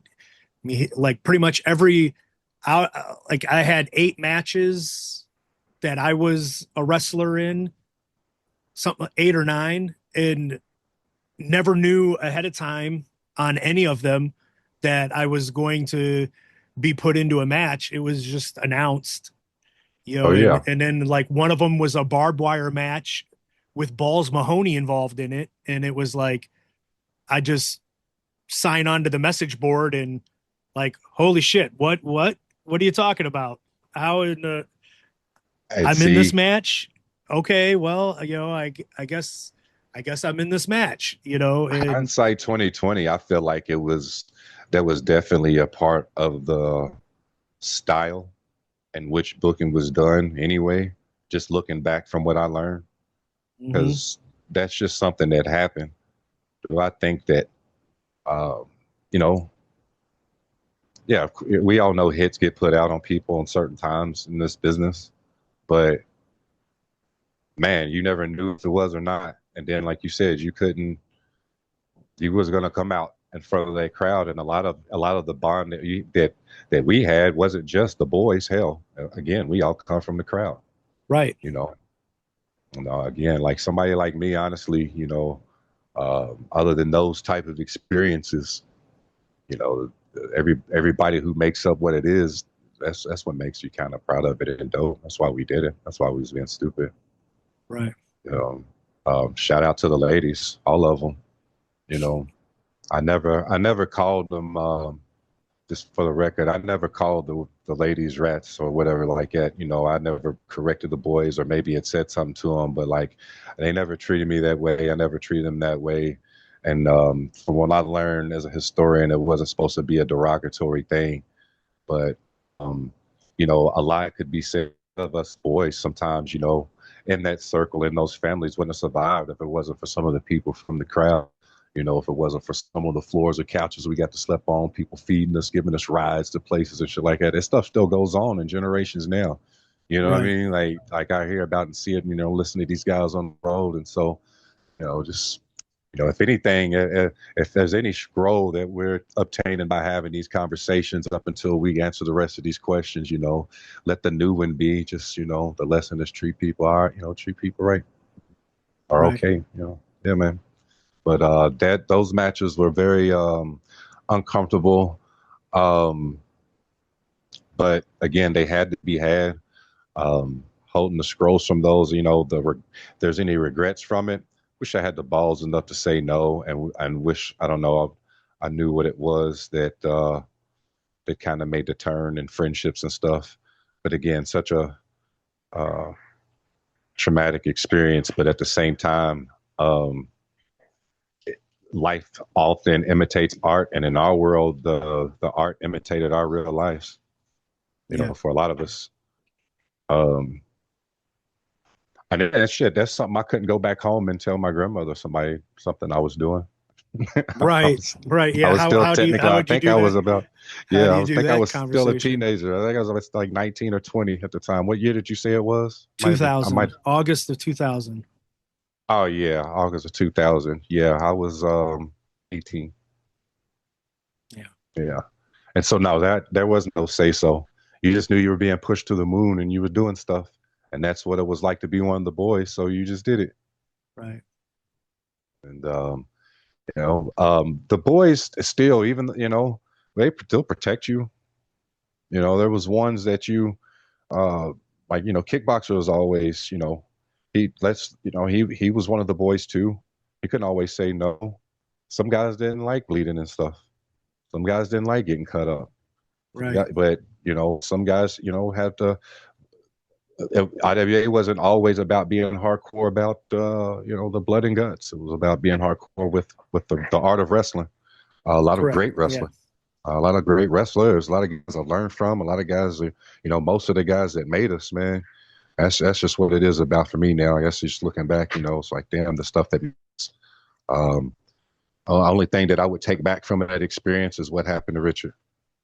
Right. Um, that's Yeah. the that's my biggest regret of any of it. Not being able to say no, just being able to, I don't know, it, shoulda, in the world of shoulda, coulda, woulda, anything could have happened. But, um, Richard X was my dog. Hell, um, me and him were trying to mimic the American Kickboxers. We were trying to mimic the Tyrants and the Suicide Kids. And, you know, we Right. used to call him when RIP to Unc. But I don't know if you remember the times when Ian used to bring in Sabu at the time. One of Richard X's backyard names was Ubas. It was Sabu backwards, and I used to call Right. him that when Right. Yeah. Sabu would around, and he used to get freaked out. And that was just one of the ways I used to rib him when Sabu used to run around the locker room like he was Wolverine. Right. Um, but very very dope experiences. But that's the worst of the worst. I think I didn't. I was I knew where I was. A lot of people talked to me, and I knew there was gonna be racial undertones from the time I was 15. So that's just what it was. And then you got to think we're in the raw, really uncut part of wrestling, man. you know, Yeah. and what could you say? We were, and then we were growing up amongst the pioneers of that. When you look at some of the stuff that's going on now, So uh, I'm not using this a moment to bash anybody. Just say it for what it is. You know. Right. Again, I don't hate uh, Ian or John Williams for that matter. Um, but you know, just we sound just like them. Well, well, you know. Yeah. Yeah. Yep. Yep. And so it's Uh-huh. all in us. It's all in It us, man. is. And so nobody should feel like they should live feel like they should blame themselves for something, man. You know, that's what we had each other for. We made it through that stuff to talk about it. And then we have ones to give roses and remember and kind of live better than we was from the people that we've outlived. Like Right. that's what we're doing now. So at this point, like I said, long as OG don't try to make another generation come back and fall in love with him, he ain't gonna have no problems out of me. Otherwise, I appreciate everything. There wouldn't be no OVW acting, Jerry Springer, nothing. You know, went for it. So wouldn't have Uncle Axel, wouldn't have Mitch Page. We could name them all, bro. They don't Right. know. They don't know who we be. Me and Mitch Page, that's our IWA Creed song in the low, man. At DMX, they don't know who we be. Yeah. I've seen the stuff that they used to say about us. Used to say we had Stockholm syndrome, or all types of shit. Right. But no, it was, man. You wanted to be around this group of boys. You wanted to be around these guys. You wanted to be on the road with these guys. You wanted to do this in front of these people. They came, no matter what they looked like, what they had, whatever. This is who he was. Um, Jump in the ring if you want to. Hardcore, you ain't shit. Right. But there was those that protected. Um, there was guys that upheld us with class. Shout out Rico. There was guy. Shout out the creator Chris Hadler, who saved us so many times. Has probably been in positions that you have, trying to save the company financially or anything, or doing things out of pocket. You know what I'm saying? And Yeah. to watch it all get washed and roll the dice away. And so the conversations I've not been able to have with you as a man or a child, for that matter. But I can tell you now, for the beef that I thought I wanted to have with you, or things that I wanted to say to you, what I really want to say to you is I I'm not ashamed of any of it, and neither should you. Neither should any of us, Yeah. because it's these stories wouldn't be funny, man. They wouldn't be have such weight to them to even be talking about for the few that even give a shit. Right. This is for us, for the ones to be remembered who ain't here. So, fuck, man. I don't know. Like, I I kind of psychologically play with fire more after that. Yeah. That also, uh, but there's also OGs that say better. There's always those of us that have that correction. I'm lucky enough to still talk to some of them. There's still some of them I still owe a call. You know, um, Guys like even the guys that are around nowadays, who are the babies of that generation, like the Shane Mercers of the world, or the rejects of the world, if you will. Like Shane himself. He was a Todd Morton bullpen guy, so he has it in him too. He just didn't have our upbringing. So just like Mm. Kickboxer before, I try to protect him from all that type of deal. Right. Yeah. Yeah.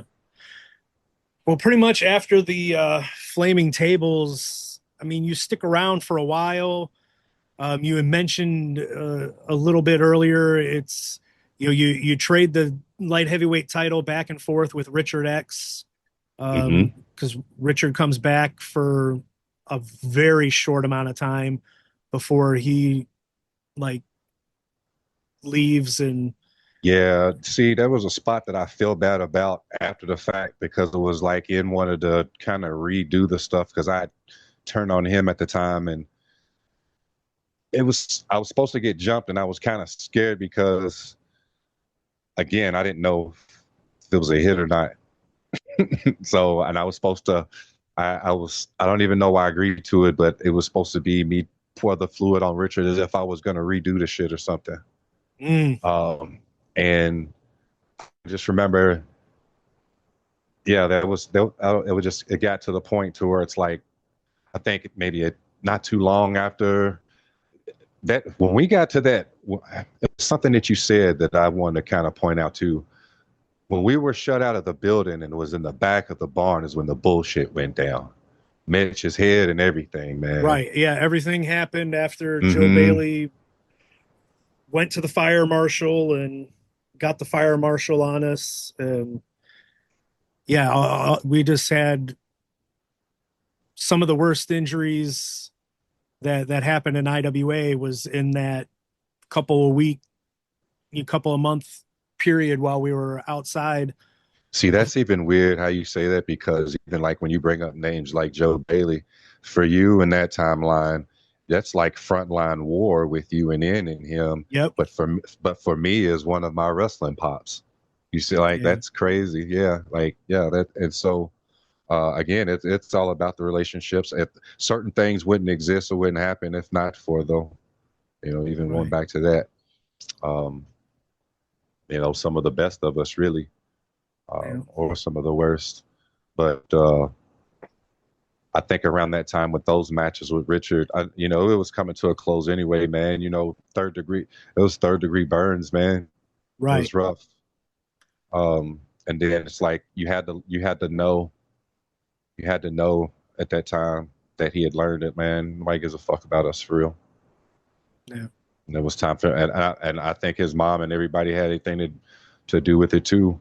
You got to think, man. Me and him, we come from some very strong black women. Very smart. Wasn't going to raise no idiots out here. Wasn't going to raise no thugs. Wasn't going to raise no, just nobodies. What I'm saying, like, Right. make something for yourself, type of man. And that was just the end of it with the wrestling thing. Right. And I'm sure his pops had something to do with that too. Um, hell, his pops was it's funny. His pops was security at my high school. We called him pops. That was Oh, but okay. his mom, his mom husband at the time, and Wow. so they was you got to think from the Lock family on to that point. We were still a lot of us were still living with our parents and stuff. We were still teenagers. Right. Yeah, I Well, was. like you said, Yeah, you're 18 years old at this point. yeah. And so that was, And yeah, his parents weren't gonna let him do that shit no more. It was time to make something of yourself. And then by that time, I think not too long after that, he went into the military, and who knows what I was about to do. I was jumping right. off things at the time. Yeah. Um, So one match that I did want to mention because we had Don on, I had Don on the podcast a the long time Don, ago now. yes. Um, and he said on the podcast that, his favorite match that he had, not that he had a long career, but the favorite match that he had was the Thanksgiving night match against you. Where he said it was like the only time he felt that he really had an actual wrestling match and he wasn't just out there getting hit with shit and Yeah, that because he you used to know, never knew actually what to do. Yeah. right. So I just Hmm. wanted to get like what are your memories of that specific match and like what was in your mind that you wanted to let him have an experience of actually having a legitimate professional wrestling match instead of Yeah, man. what he had been experiencing at that point. First off, let me say that Don Broady is one of the hardworkingest men I've ever met in my life. Like with what he does and everything, and man, and shouts to Yep. him. I think he just had an anniversary or some of Yeah, I think sorts. I saw. I think I saw. Hmm. Yeah. Yeah, man. But at that time, let me reiterate what I said before. I'm saying that he never knew what to do. He was like he was so new to everything too. He didn't want to fuck up, and he was like how you said it. He'll just get thrown in some stuff, so he'll just be booked in a match with Ian and be terrified for his life. Right. or, or some shit like that. So you got to understand that he was as scared as us teenagers was, Hmm. but was willing to do what he was always willing to do, whatever I was down for. And I loved him for that because even though Richard was older than me, like he kind of was too. And And I don't know. I guess that was one of my regrets looking at it again. Even if you how you talk about the record and our fighting and dropping the belts to Richard. Richard was the guy I couldn't beat. Even thinking about that in a comic book way, kind of dope. You know what I mean? Like, Hmm. God damn it, Goku, fuck you. Uh, but no, man, Don was again, if we going back how you lined up, how I was being pushed and everything, and how the story and how everything was being, I was being primed to be a leader. I was being taught to be a leader, young leader, and that was a match for both of us to see if I could lead and to bring it out of him and and tell the story and tell the story. That's one thing that I can't say wholeheartedly. Um, Whatever generation anybody wants to consider me in the fold, uh, it's all of it. Regardless, pro wrestling, the industry, the art of it, the sport of it, the gift of it is all about telling a story, and IWA is no different. It was all about us telling stories together, and so it was that was my turn to see if I can do that and live up to that push, if you will, pass or fail, and yeah, I can I remember he said that on the cast, man. I was just smiling. And I don't know, man. I guess I'm just kind of gracious that anybody looks at me like that. Um, how far, how long it's been, and not even realizing how long it's been, and how much I guess we took in, or how much we didn't take in at the time of what we had or what we was doing. Right. Um, but that was an awesome match. And he really did perform. Like, man, even to this day, there's a lot of guys that you have to teach to wrestle or fight like a big man. And I was able to fight him like a big man, and I was able to punch him in the face like Tarek the Great will punch you, and he gave it, and he gave it back to me, and I knew we had one. If that makes sense. And Yeah. so, and the foundation of the boys I come from is what allowed me to do it, bro. Like again, um, what makes Hood Ninja High is an amalgam of all these different people and pieces put together.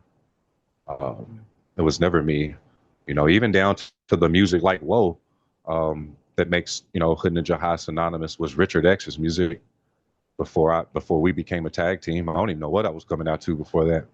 I think I was on some rebellious shit. Some of my white friends listening to Rage Against the Machine, trying to be the I was trying to be the Matrix. Yeah, that's what it was. Yep. I was trying to be the Matrix, dog. Yeah. But yeah, and so Don really showed that I can pull him out, that I can be a ring like I guess I guess that's what it was all for, if anything, because I just kind of remember it segueing not into that. There was a lot of Mark Wolf study came into play after that. Right. Uh, hmm Well, that was what I was going to finish up the IWA time with is, you had mentioned them earlier. You trade the titles back and you trade the light heavyweight title back and forth with Mark Wolf and Chucky Smooth, Paulie Smooth at the time. But if you just Man, that wanted to was my say dude, anything bro. about those guys more to just wrap it up, Yeah. because after that you took like almost an entire year off, hmm and then you came back into like you barely wrestled at all in 2002. You came back in 2003 and you did a lot of shows, but there was really no story. It was just all random hodgepodge stuff. And then Yeah, I like, was trying to play house then. and then then you didn't do anything. It looked like you didn't do anything until like 2005. You had a couple of matches in Michigan, and then you did like hmm 3 shows in Southern Indiana for IWA in 2007. And I mean, so you pretty much like really the stuff to chat about you is the trade and the title back and forth with Chucky and Mark. So if you got anything to say about those two more than what you already have, Oh yeah, um, man.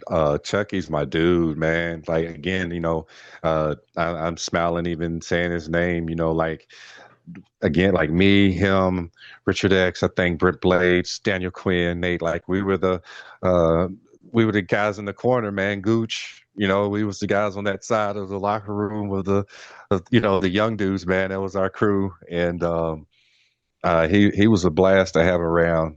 And we pulled some of the best times out of each other in those, man, just breaking each other in those few, those first few years in, and making each other.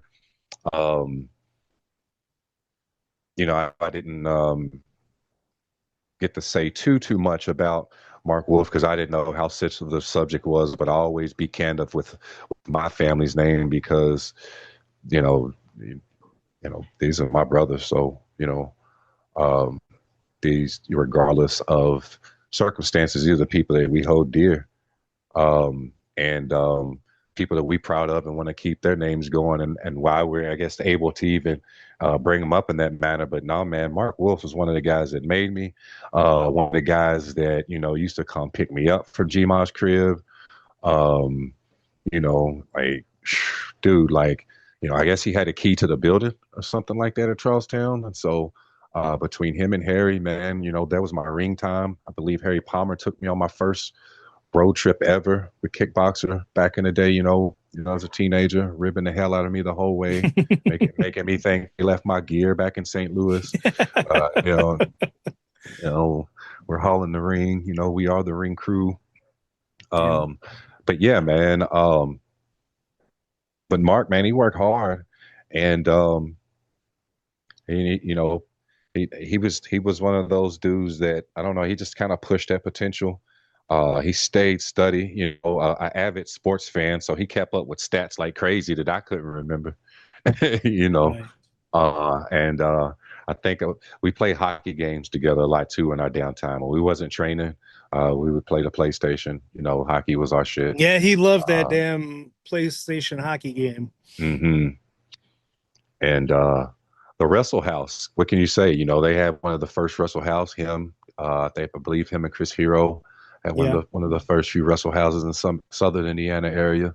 Got that broken in for the boys, man. So shouts to them, man. Shouts out to the guys who, if they wasn't around or who they were, you wouldn't be who you were.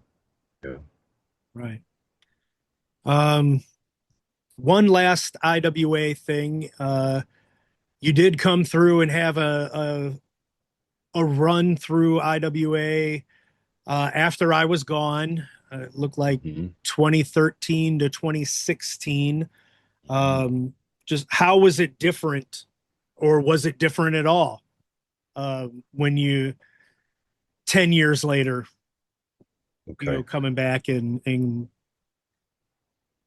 Oh, also let me say that Chucky got me fucked up one time before I go into that. Chucky Smooth got me. He got our asses brutally whooped one time by my former tag team partner at OVW, Brad Bradley at the time, oh and I yes, think yes, Brian yes, Boss. yes, Man, he got us whooped the severely that first night. Highland show. Yeah, man. Chucky doesn't like that story, so Okay, I'll leave that alone. But I just remember being on the receiving end of a lot. But yeah, no, but going into that one, are you talking about coming back around the 2012, 13-ish? yeah, yeah. 13? It looked like you did several shows from like 2013 to 2016.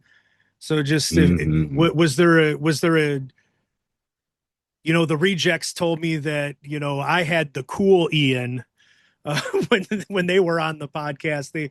They talked about how the difference was Ian was a lot cooler during my time than what he was at that point in his life. And with that, like, did you know, was there a difference between the how he was on the shows, and was there a different feeling on the shows than what we had back when I was there? I would say yes and no, and I know what the rejects are talking about too. But they were also, again, I didn't like to fly too close to the sun, so a little bit closer than I was. Yeah. Um, and then I know that they help with some dealings or whatnot as far as trying to keep things remembered, you know, for the boys, especially storylines and stuff like that, or whatever we had going on and with business. But so before before the 2013 stint happened, and that that me jumping in and out in the early 2000s, that was I think that was me playing house and me trying to do music at the time. So Okay. that's to explain me in and out of the business at that time because I thought that maybe if I did music, I thought that maybe because I did a couple shows and got some pops that I get the same type of gratification without the bumps. And and Okay. I was and music was my first, I was born into music before wrestling was ever a thing for real. Even though wrestling was there at a very, very young age. That's my parents wanted me to do that instead, but I wanted to be again one of the boys. Maybe they were right. I think they were right. No, I was just joking. But and so that was that timeline. 2013. So I can't skip over then how that resurrected because that was partially my fault as well, along with my brother Rick Brady with Destination One Wrestling. Because of some things that happened, I think I initially came back to wrestling all the way together because of Daniel Quinn. He's the one that drug me out from under the rock for a few companies over in Charlestown. I think Wolfpack, and I think that's when I started kind of. That's when Mr. Bobo Brazil Jr. got a hold of me and was kind of getting me booked. Mm. I, and I also want to say too, I think Fat and the Furious was getting me booked in the meantime, in between time too, in those years. Prior to that, um, but I was using somebody else's wrestling number and a name. I was using like Calvin Johnson, and then I Okay. end up feeling bad about it, and then I ended up going to Rated X because he ended up pushing me for the tag titles with Cousin Jed, and I ended up going to him later on and told him like, "Hey man, I feel bad. Don't blame this on anybody else, but my name is not Calvin Johnson. My real name is Isaiah. I was just doing that because I didn't have a license, but I have a license now. If you want to." But anyway, so I won't go into that tangent. But that was again one of those things we learned, Yeah. from the boys to kind of, make a few dollars and hit a show. Yeah. Get our rounds. But no, Destination One Wrestling came around not too long in like 2010 and 2011, and that seemed to spark the old family back. And even though it was under Destination One Wrestling, a lot of the IWA crowd, a lot of the IWA people, a lot of the boys were around and reconnecting again with the newer generation. That's what that felt like. 'Cause you weren't around for that one. And No. then and then in between that time around 2010 and 2012 and 13, with Destination One Wrestling, a lot of linkages started happening once again, almost like even for myself, really. Um, Shout out Mac Daddy Mike. You remember Mac Daddy Mike? Oh yeah. And so he saw it fit that a company be started up. And even if it wasn't to be a remnant at IWA, he believed enough in Isaiah to pitch that to, Rick, the Rick. And the Rick, hollered at his uncle, shout out his uncle getting us a ring and all that good stuff and his people. And they kind of pulled together to do that, to make Destination One. And that's how I met Reed. That's when he had the nice Tom Brokaw or comb over and it was so this nigga had the Peter Jennings going on and he was a gentleman and shit. But yeah, man, I had to roast you, bro. Don't get me. But no, man, and he was too. To his credit, he still got it in his eyes. He was old blue eyes. That's how he gets you. You see how he look at you sometimes. Brother Reed. He Yeah. got that little baby face and shit. He kind of try to give you those eyes and shit, and he hit the light and sparkle on you. I know this motherfucker. Yeah. I know you. Nah, you know it. But plenty of battles with that stiff prick. He's the only one I can call a stiff prick without somebody calling me a stiff prick in our generation. But guys, again, like bringing up Adam Gooch, bringing up, even Kid. I think Terry came around a couple times, once or twice, but all guys start coming around to kind of legitimize Destination One, D1W, and they saw it fit to make me the guy. And so, I guess it's kind of weird that how you didn't even explain the last timeline. So I guess 10 years later it happened again, except in a heavyweight form, main event form. Okay. Yeah. And that's when I had to, that whole Destination One experience was me learning to it taught me to hold a company on your back and do it, in order to bring in the names, make sure the other guys get paid type deal. You Okay. know, Rick Brady will walk up to me with maybe $35, $50 left, and try to give me something, but we did it though. We still pull it off type deal. Yeah. What like for this being an IWA thing, what's the fucking Bull Durham thing he used to make us watch? If you had, or the Field of Dreams, if you build it, it will come. Yeah. Yeah. That's what we did. We pulled from them old scrolls, man.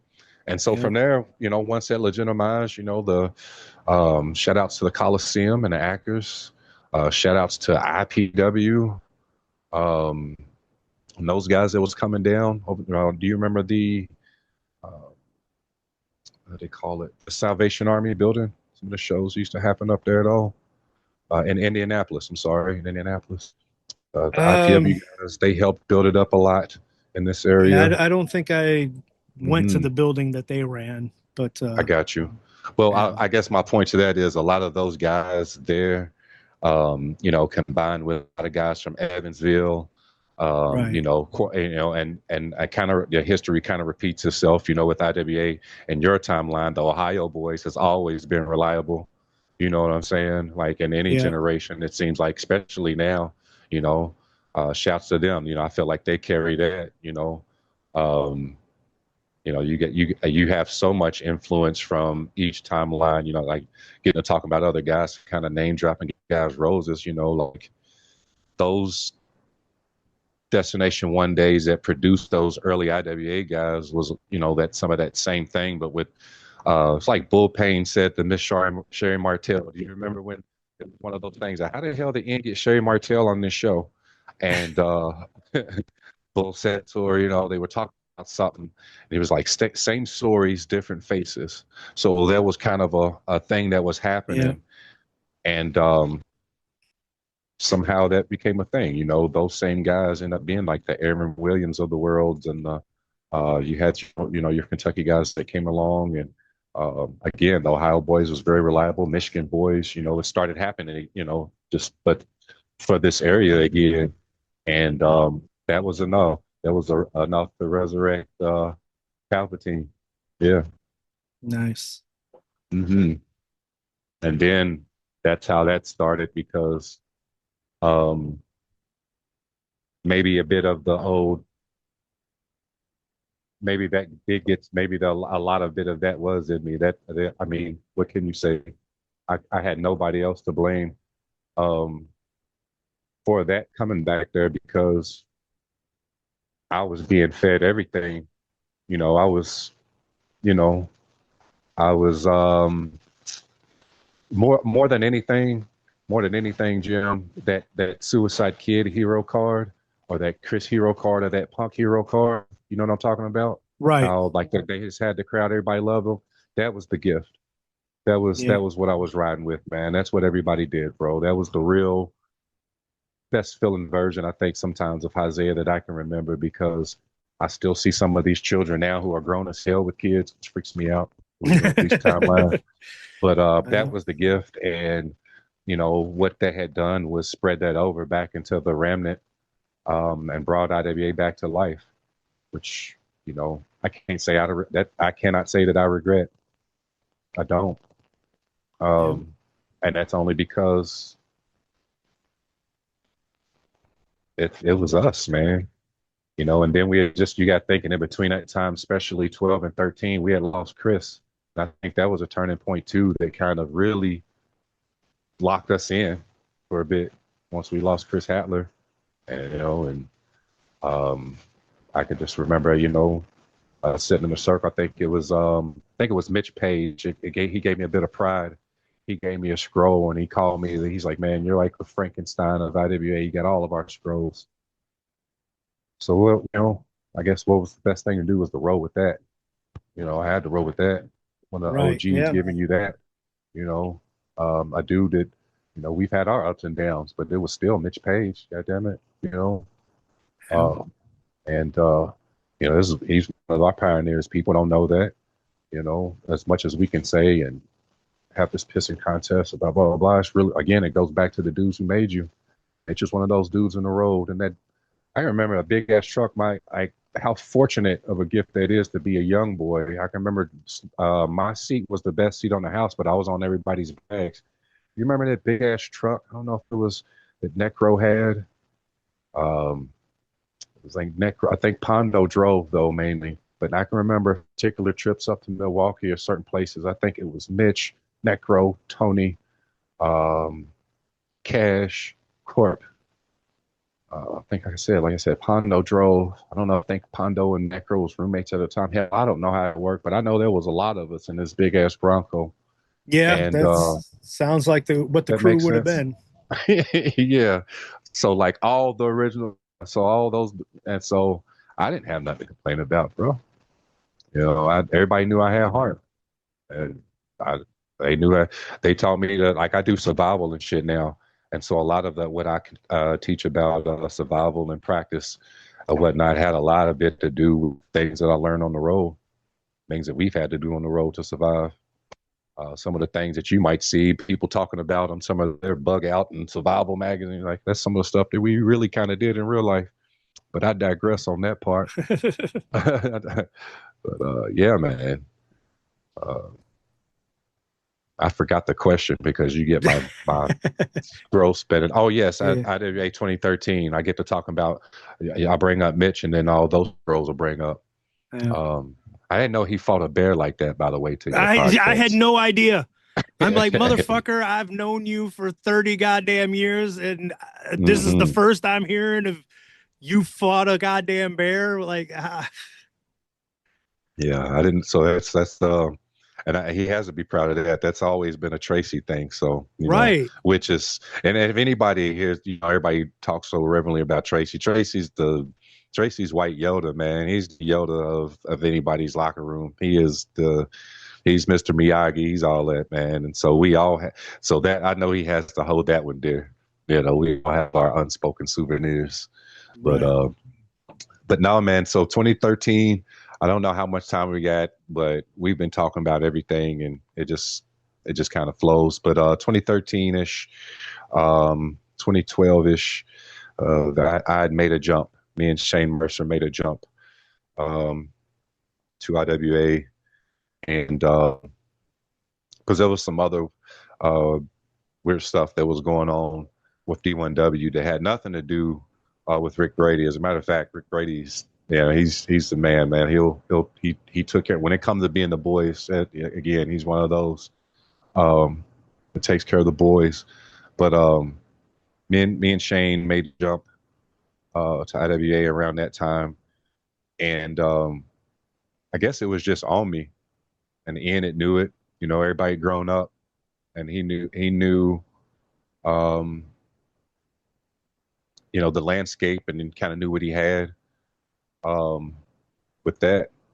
I didn't hang out with him personally to know, even in the old days, until I heard it from the boys about any money problems and all the other stuff, other than what my envelope did or didn't look like. Um, Not to tell you how it ended, but um, it got to a point to where motherfucker couldn't find me to give me an envelope. I'll tell you that, because I wasn't calling nobody. I wasn't calling nobody boss no more. And furthermore, shouts to Corporal and Suicide Kid. Regardless of anybody feel about Corporal, I ain't talk about him enough in this for real because, he was, he was the OG enforcer of the crew. Yeah, Like we he thought about was. with anything, like he was. It didn't matter if it was in the hood, the holler, the suburbs, the trailer park, or whatever. It goes down. It goes down. Like he was the real deal. Um, but even around that time, um, everybody was still looking out for each other a bit. Um, Everybody was still kind of. But I think that was pretty much one of the going into the last of that old school remnant, I guess that you would say. But for me personally, once me and Shane had converted over, And it really wasn't a conversion. I ain't gonna lie, I literally felt like I was pitted against myself. Not to make another damn Star Wars reference, but man, I had to choose. I was Anakin Skywalker. I was the good guy. I really was. Again, we were talking about that hero card, and I explain that type of scroll to guys now, and not to squander it with the people. If you get that, it's a difference between being you can be a baby face, you can be a heel. Al Snow taught me, and a lot of things have taught me. There's no really such thing that heels don't think that they're heels. Right. Bad guys don't think that they're bad guys. We always think that we're justified in our Hmm. actions, and Oh you know, yeah, yeah. You know all about that. yeah. So, uh, these managers are something else. No, I'm just joking. That's and it's all but it goes along with the components, man. There was still a lot to be learned, but I guess around that time, Ian knew I had it on me to hold it down. Um, we had still not had a belt at the time or a title at the time, but the sweet science, started to come back. Um, we had a new generation of guys that were ready to go, doing their thing. I think by the time I don't know if the rejects wasn't maybe the rejects at the time. Maybe they were coming out of it doing the gentleman thing. Um, but then you had gosh, he was bringing in guys like Gresham. I think they were called Irish Airborne at the time, who had helped me out a lot. Um, Again, going back to those Ohio boys, regardless of dirt sheet bullshit, just talking about things for what it is, helped me up, up north in Indianapolis and Ohio and stuff like that. Irish Airborne was the shit, man. Um, you know, the oh man, so many people that I feel like you almost end up wanting to pull out a scroll of names and just a list of credit, but that would just be the Right. credits at the end of the movie. But I think that was a bit, I wouldn't say the last of my hero card or whatever. I was trying to give the ball. We were still building. Um, I think Congo Kongs of the world was kind of coming around to be the new monsters and such. Me and Shane were dealing a lot with ailing parents and grandparents. Um, Always about trying to balance that real life and and and and wrestling life, but ends up real life because we've all tried to live the gimmick.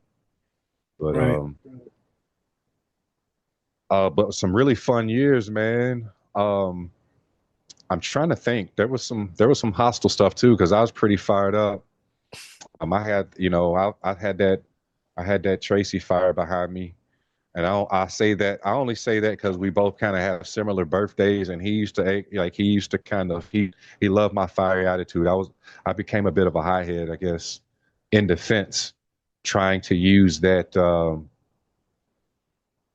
I don't know. I keep saying hero card, but trying to use that hero card to be decent, knowing you were raised by the wolves, Right. and it can only last for so long. But I can just remember, like kid at the time, I wasn't necessarily I was to look like that's when he wanted to explain that it was going to look like once the IWA title and this tournament went down was only going to look like that I was going to win the title.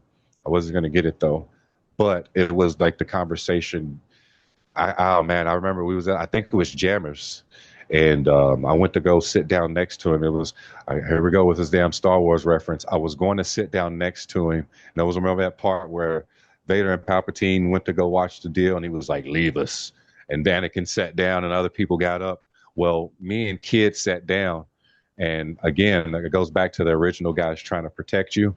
He Yeah. knew that he was about to give me that "You're my new Suicide Kid" speech as we would have shows called out with the old and with the new. Right. So some of that shit, and then combined with you didn't know what angle was going to pop up and if this was going to be the angle, the stipulation or whatever. So there was still that. There was Right. definitely still that. So that much didn't change. Um, what changed was, I would say, the bit of the landscape of how I think the rapport. because new rapports of different people had to be pushed in. And me and some of the guys joke about it. I always used to make a joke like, "Oh, I bet you I used to get the whole speech like, oh, this is the best version of this locker room." You know, and so Yeah. it was that. It was that, but at a skating rink or wherever we could, if somebody wasn't calling, if we ain't pissed somebody off, Right. or if I wasn't getting fired, um, and that was, man, like that, all the stuff that you were talking about with the boys of getting fired and rehired and all that stuff, that didn't happen till later on with me. Like I had to go through it too. Like Yeah. that much, again, that much didn't change. Um, Okay. but you know So it was how like the bull thing. It was same stories, different different faces. faces. Yes, Yeah. yes. And so the positive part of it is, again, going back to the Ohio boys, going back to the Indianapolis boys, the Evansville boys, Michigan boys, Milwaukee boys up there in Wisconsin, and East Coast boys especially. Um, they kept the Tracy Creed, man. We're still in the war to leave this shit better than how we found it. That's still the that's still the goal. If that Right. ain't become the war, and try not to kill towns. Well, there was a lot of killed towns along the way. Let me. It was, but a lot of the you know how it is when you become a draw. These people are genuinely showing up for you, or these people are these crowds that are being fussed at sometimes because other people didn't show up are still showing up for you. Right.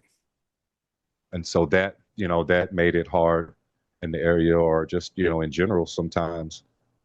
But even with the newer crowds, like, I don't know if you sensed it a little bit with like the arena and things like that, that little bit of remnant of how you can recognize how the stories and the different faces have changed. Yeah, except now Yeah. it's not the I feel like now this generation's very smart, and they don't have to go through the trauma to learn the lessons. Some of them do, but then it's like the cancel culture made it hard to do some of the stuff that we had to go through to do. To you know, if Right. somebody had to have that match or do Yep. because they messed up. But again, this is not me bashing or making anything sound. This is just my viewpoint and lens from 15-year-old child to a grown man, just telling my part of it, hopefully as accurately as candid as possible, um, Right. without boring anybody to death. It's fun for me though, man, because again, we've never talked this long ever. Right. We've never been able to we've not, even in those days that we've had, again, there were certain circumstances creating that. Again, you were able to even say it yourself, like, hey, I wanted to be that bad cop. I wanted to be that no man.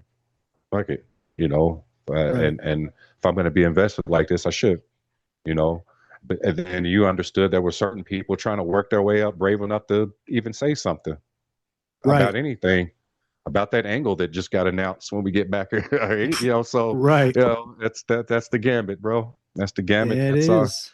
That's our trauma bond. That's our also our again, I call them scrolls because I refuse to be bitter, and that's why I always encourage any of us that I come across never to feel bad about it. And um, I don't. Again, I'm never going to have a conversation to where it's all, well, fuck this guy for this, fuck this guy for that.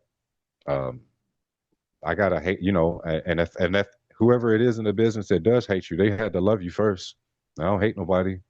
We might have a different disposition, a different disdain, but I can't be blamed for the monsters that other people help create when you don't like it no more and you can't control it. Right. You can't have these people no more. You can't have another child to make fall in love, another teenager to fall in love with this business like I did, to do any of that to them just because they love this business. Because it took some of us to come out of that to understand that the business itself is a gift to all of us. It owes nobody anything. Right. Shit, what was that pep he used to study? You remember that pep he used to study? I'll leave that one alone. Cat Williams used to talk, not Cat Williams, I'm sorry. Dave Chappelle used to talk about that book and that pimp. If anybody Uh, catches onto that Easter egg and want to go down to that rabbit hole of the deal, but yeah. yeah. But I can say, even in the later years, in the midst of the beef that I might have had with, or that even how it ended, whatever. It's not just the childhood memories that I had, or the I don't call it childhood. It's not just the teenage years, memories that I had um, that made it that attachment great. It is later on when you do start graduating, because I am finding out even now with this right, maturing age, that you never stop being a student. You never stop graduating.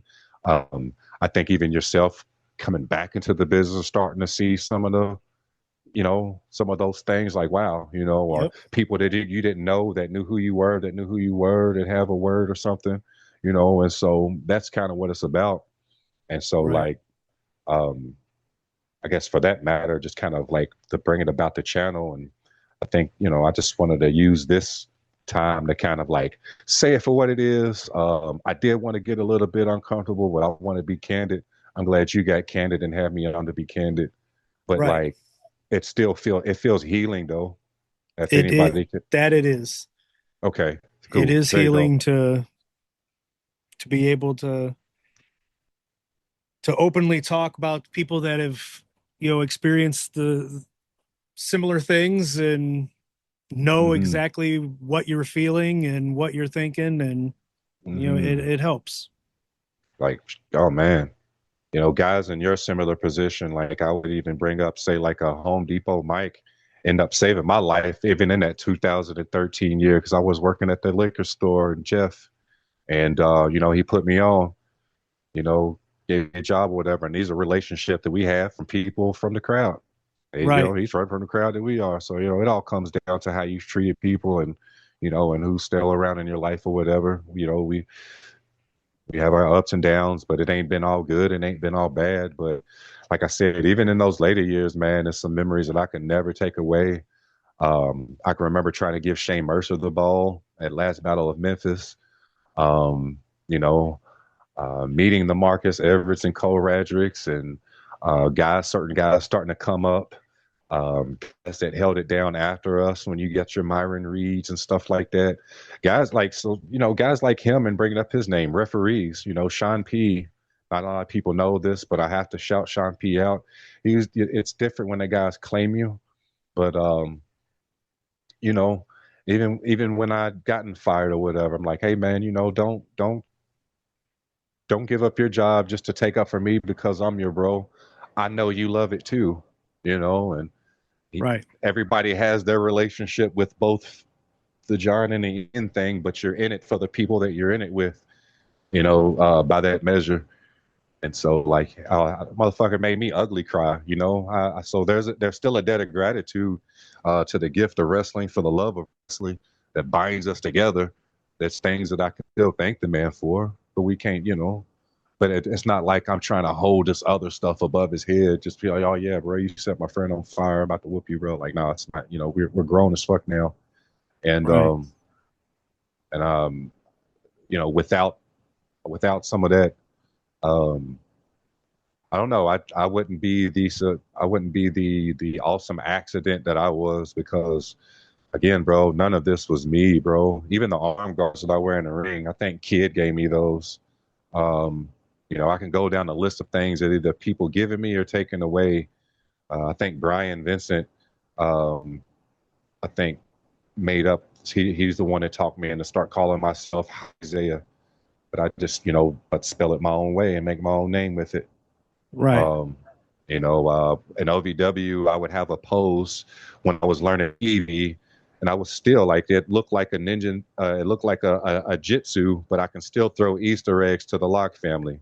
I'm still wearing the red headband of IWA colors while I'm doing Legacy Brutality on TV with Cash Okay. Flow, who's also the first student. So Right. even in the TV years later on, it's still in us. We're still those boys, man.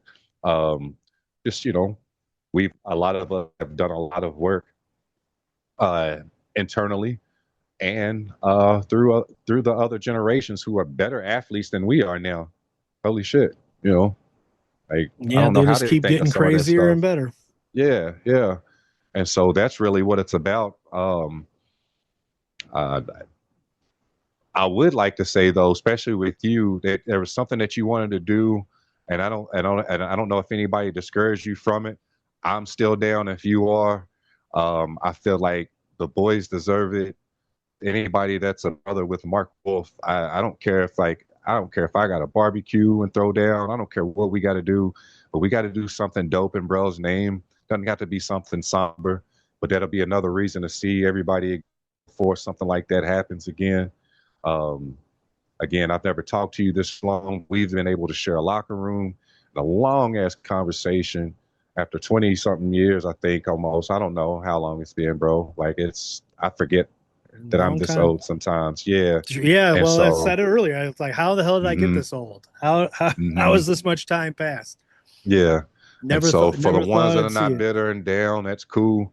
You know, I'm willing to, I don't know who still likes each other or not, but I'm willing to get in a gathering and forgive and say what's up, share a meal, share a laugh before we break off and do off into the matrix to let life do what it does to us again, though. So, you know, that's my piece.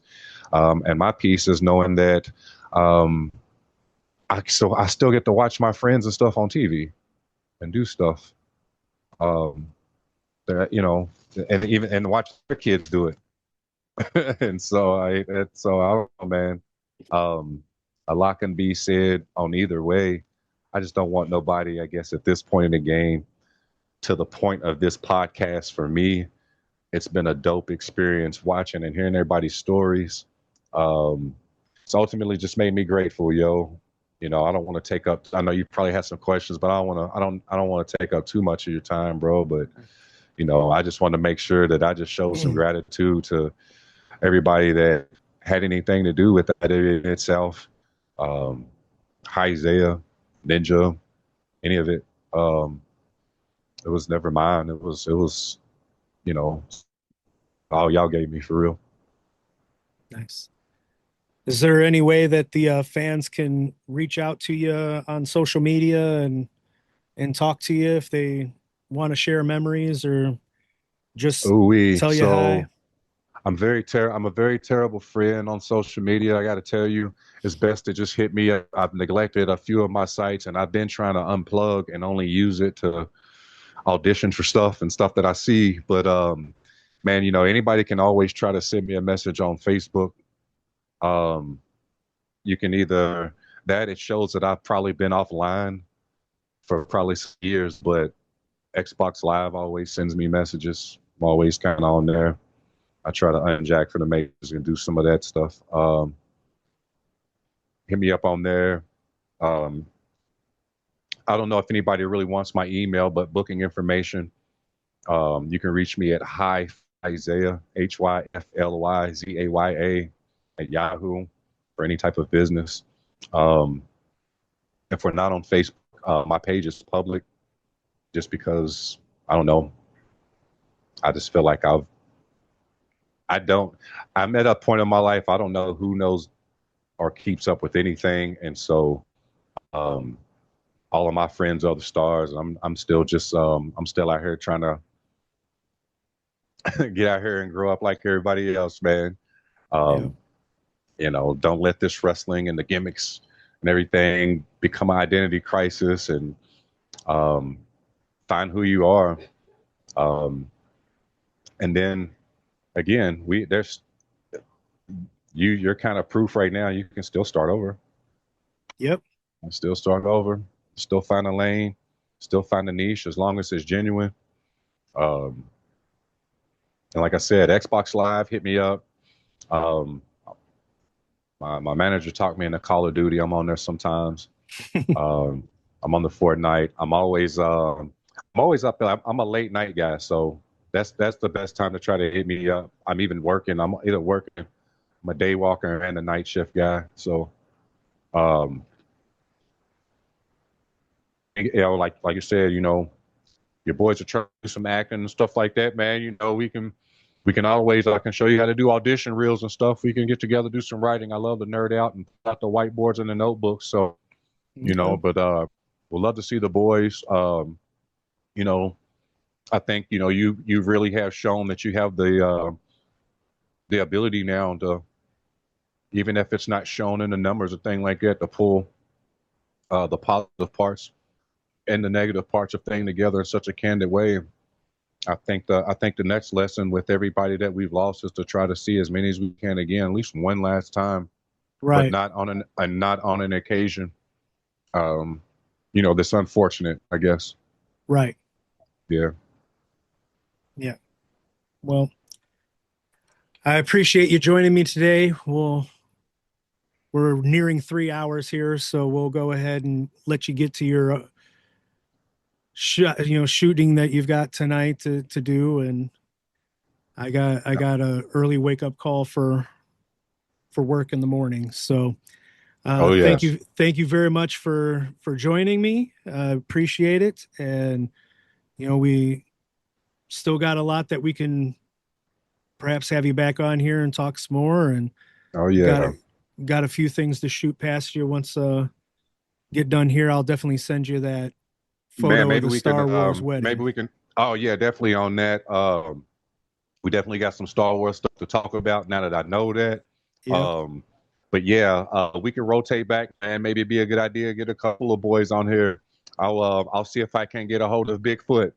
See if we can get the big guy on Well, here for you. yes, try to help out with that because and I'll have another thing to discuss with you once I get off here and that he would be good for as well.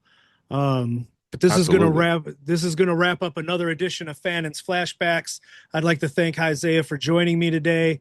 Remember to check out my YouTube channel at youtube.com/sportsfannin for IWA clips and matches and the audio to these podcasts. When you get to the YouTube channel, start by hitting subscribe and then hit like and leave some comments. But more importantly, if you have a subscription to IWTV, independent wrestling television ran by Smart Mark Video, please go watch the podcast there. The podcast is on there with added clips of matches and promos talked about on these episodes. And yes, I do make a little bit of money by you watching it there, so please do so. Episode 24 guest Prophet of Ash puts a ton of time into editing these shows to find the proper footage to add to the viewing experience. So make sure you tweet him, Prophet of Ash, and tell him thank you if you are enjoying the added footage. Tweet IWTV and Smart Mark Video and tell them thank you for adding Fannin's Flashbacks to their lineup. And if you aren't subscribed to IWTV yet, please do so. It's cheaper than Netflix, and the wrestling's a hell of a lot better on IWTV. Most of the best indies in the world are on IWTV, and you can watch old IWA shows or current promotions like WXW in Germany, No Holds Barred, Dreamwave, Anarchy, Wrestling Open, and Girl Fight Wrestling with their video on demand feature. You can follow me on Twitter and Instagram at jfannin73. My next show, wrestling show, is Saturday night, July the 25th for Wrestle Arts. We're going to be in Indianapolis. Connor Hopkins and Trick Davis will be teaming up to take on David Ali and Braden Lee. The Fannin family is currently Connor Hopkins, Trick Davis, Mickey Knuckles, and the Rejects, Reed by God Bentley, and the deathmatch ace, John Wayne Murdoch. And we are ready for bookings. So reach out and let's do business. And we'll see you next time on the next episode of Fannin's Flashbacks. So let it be written. So let it be done. Good day.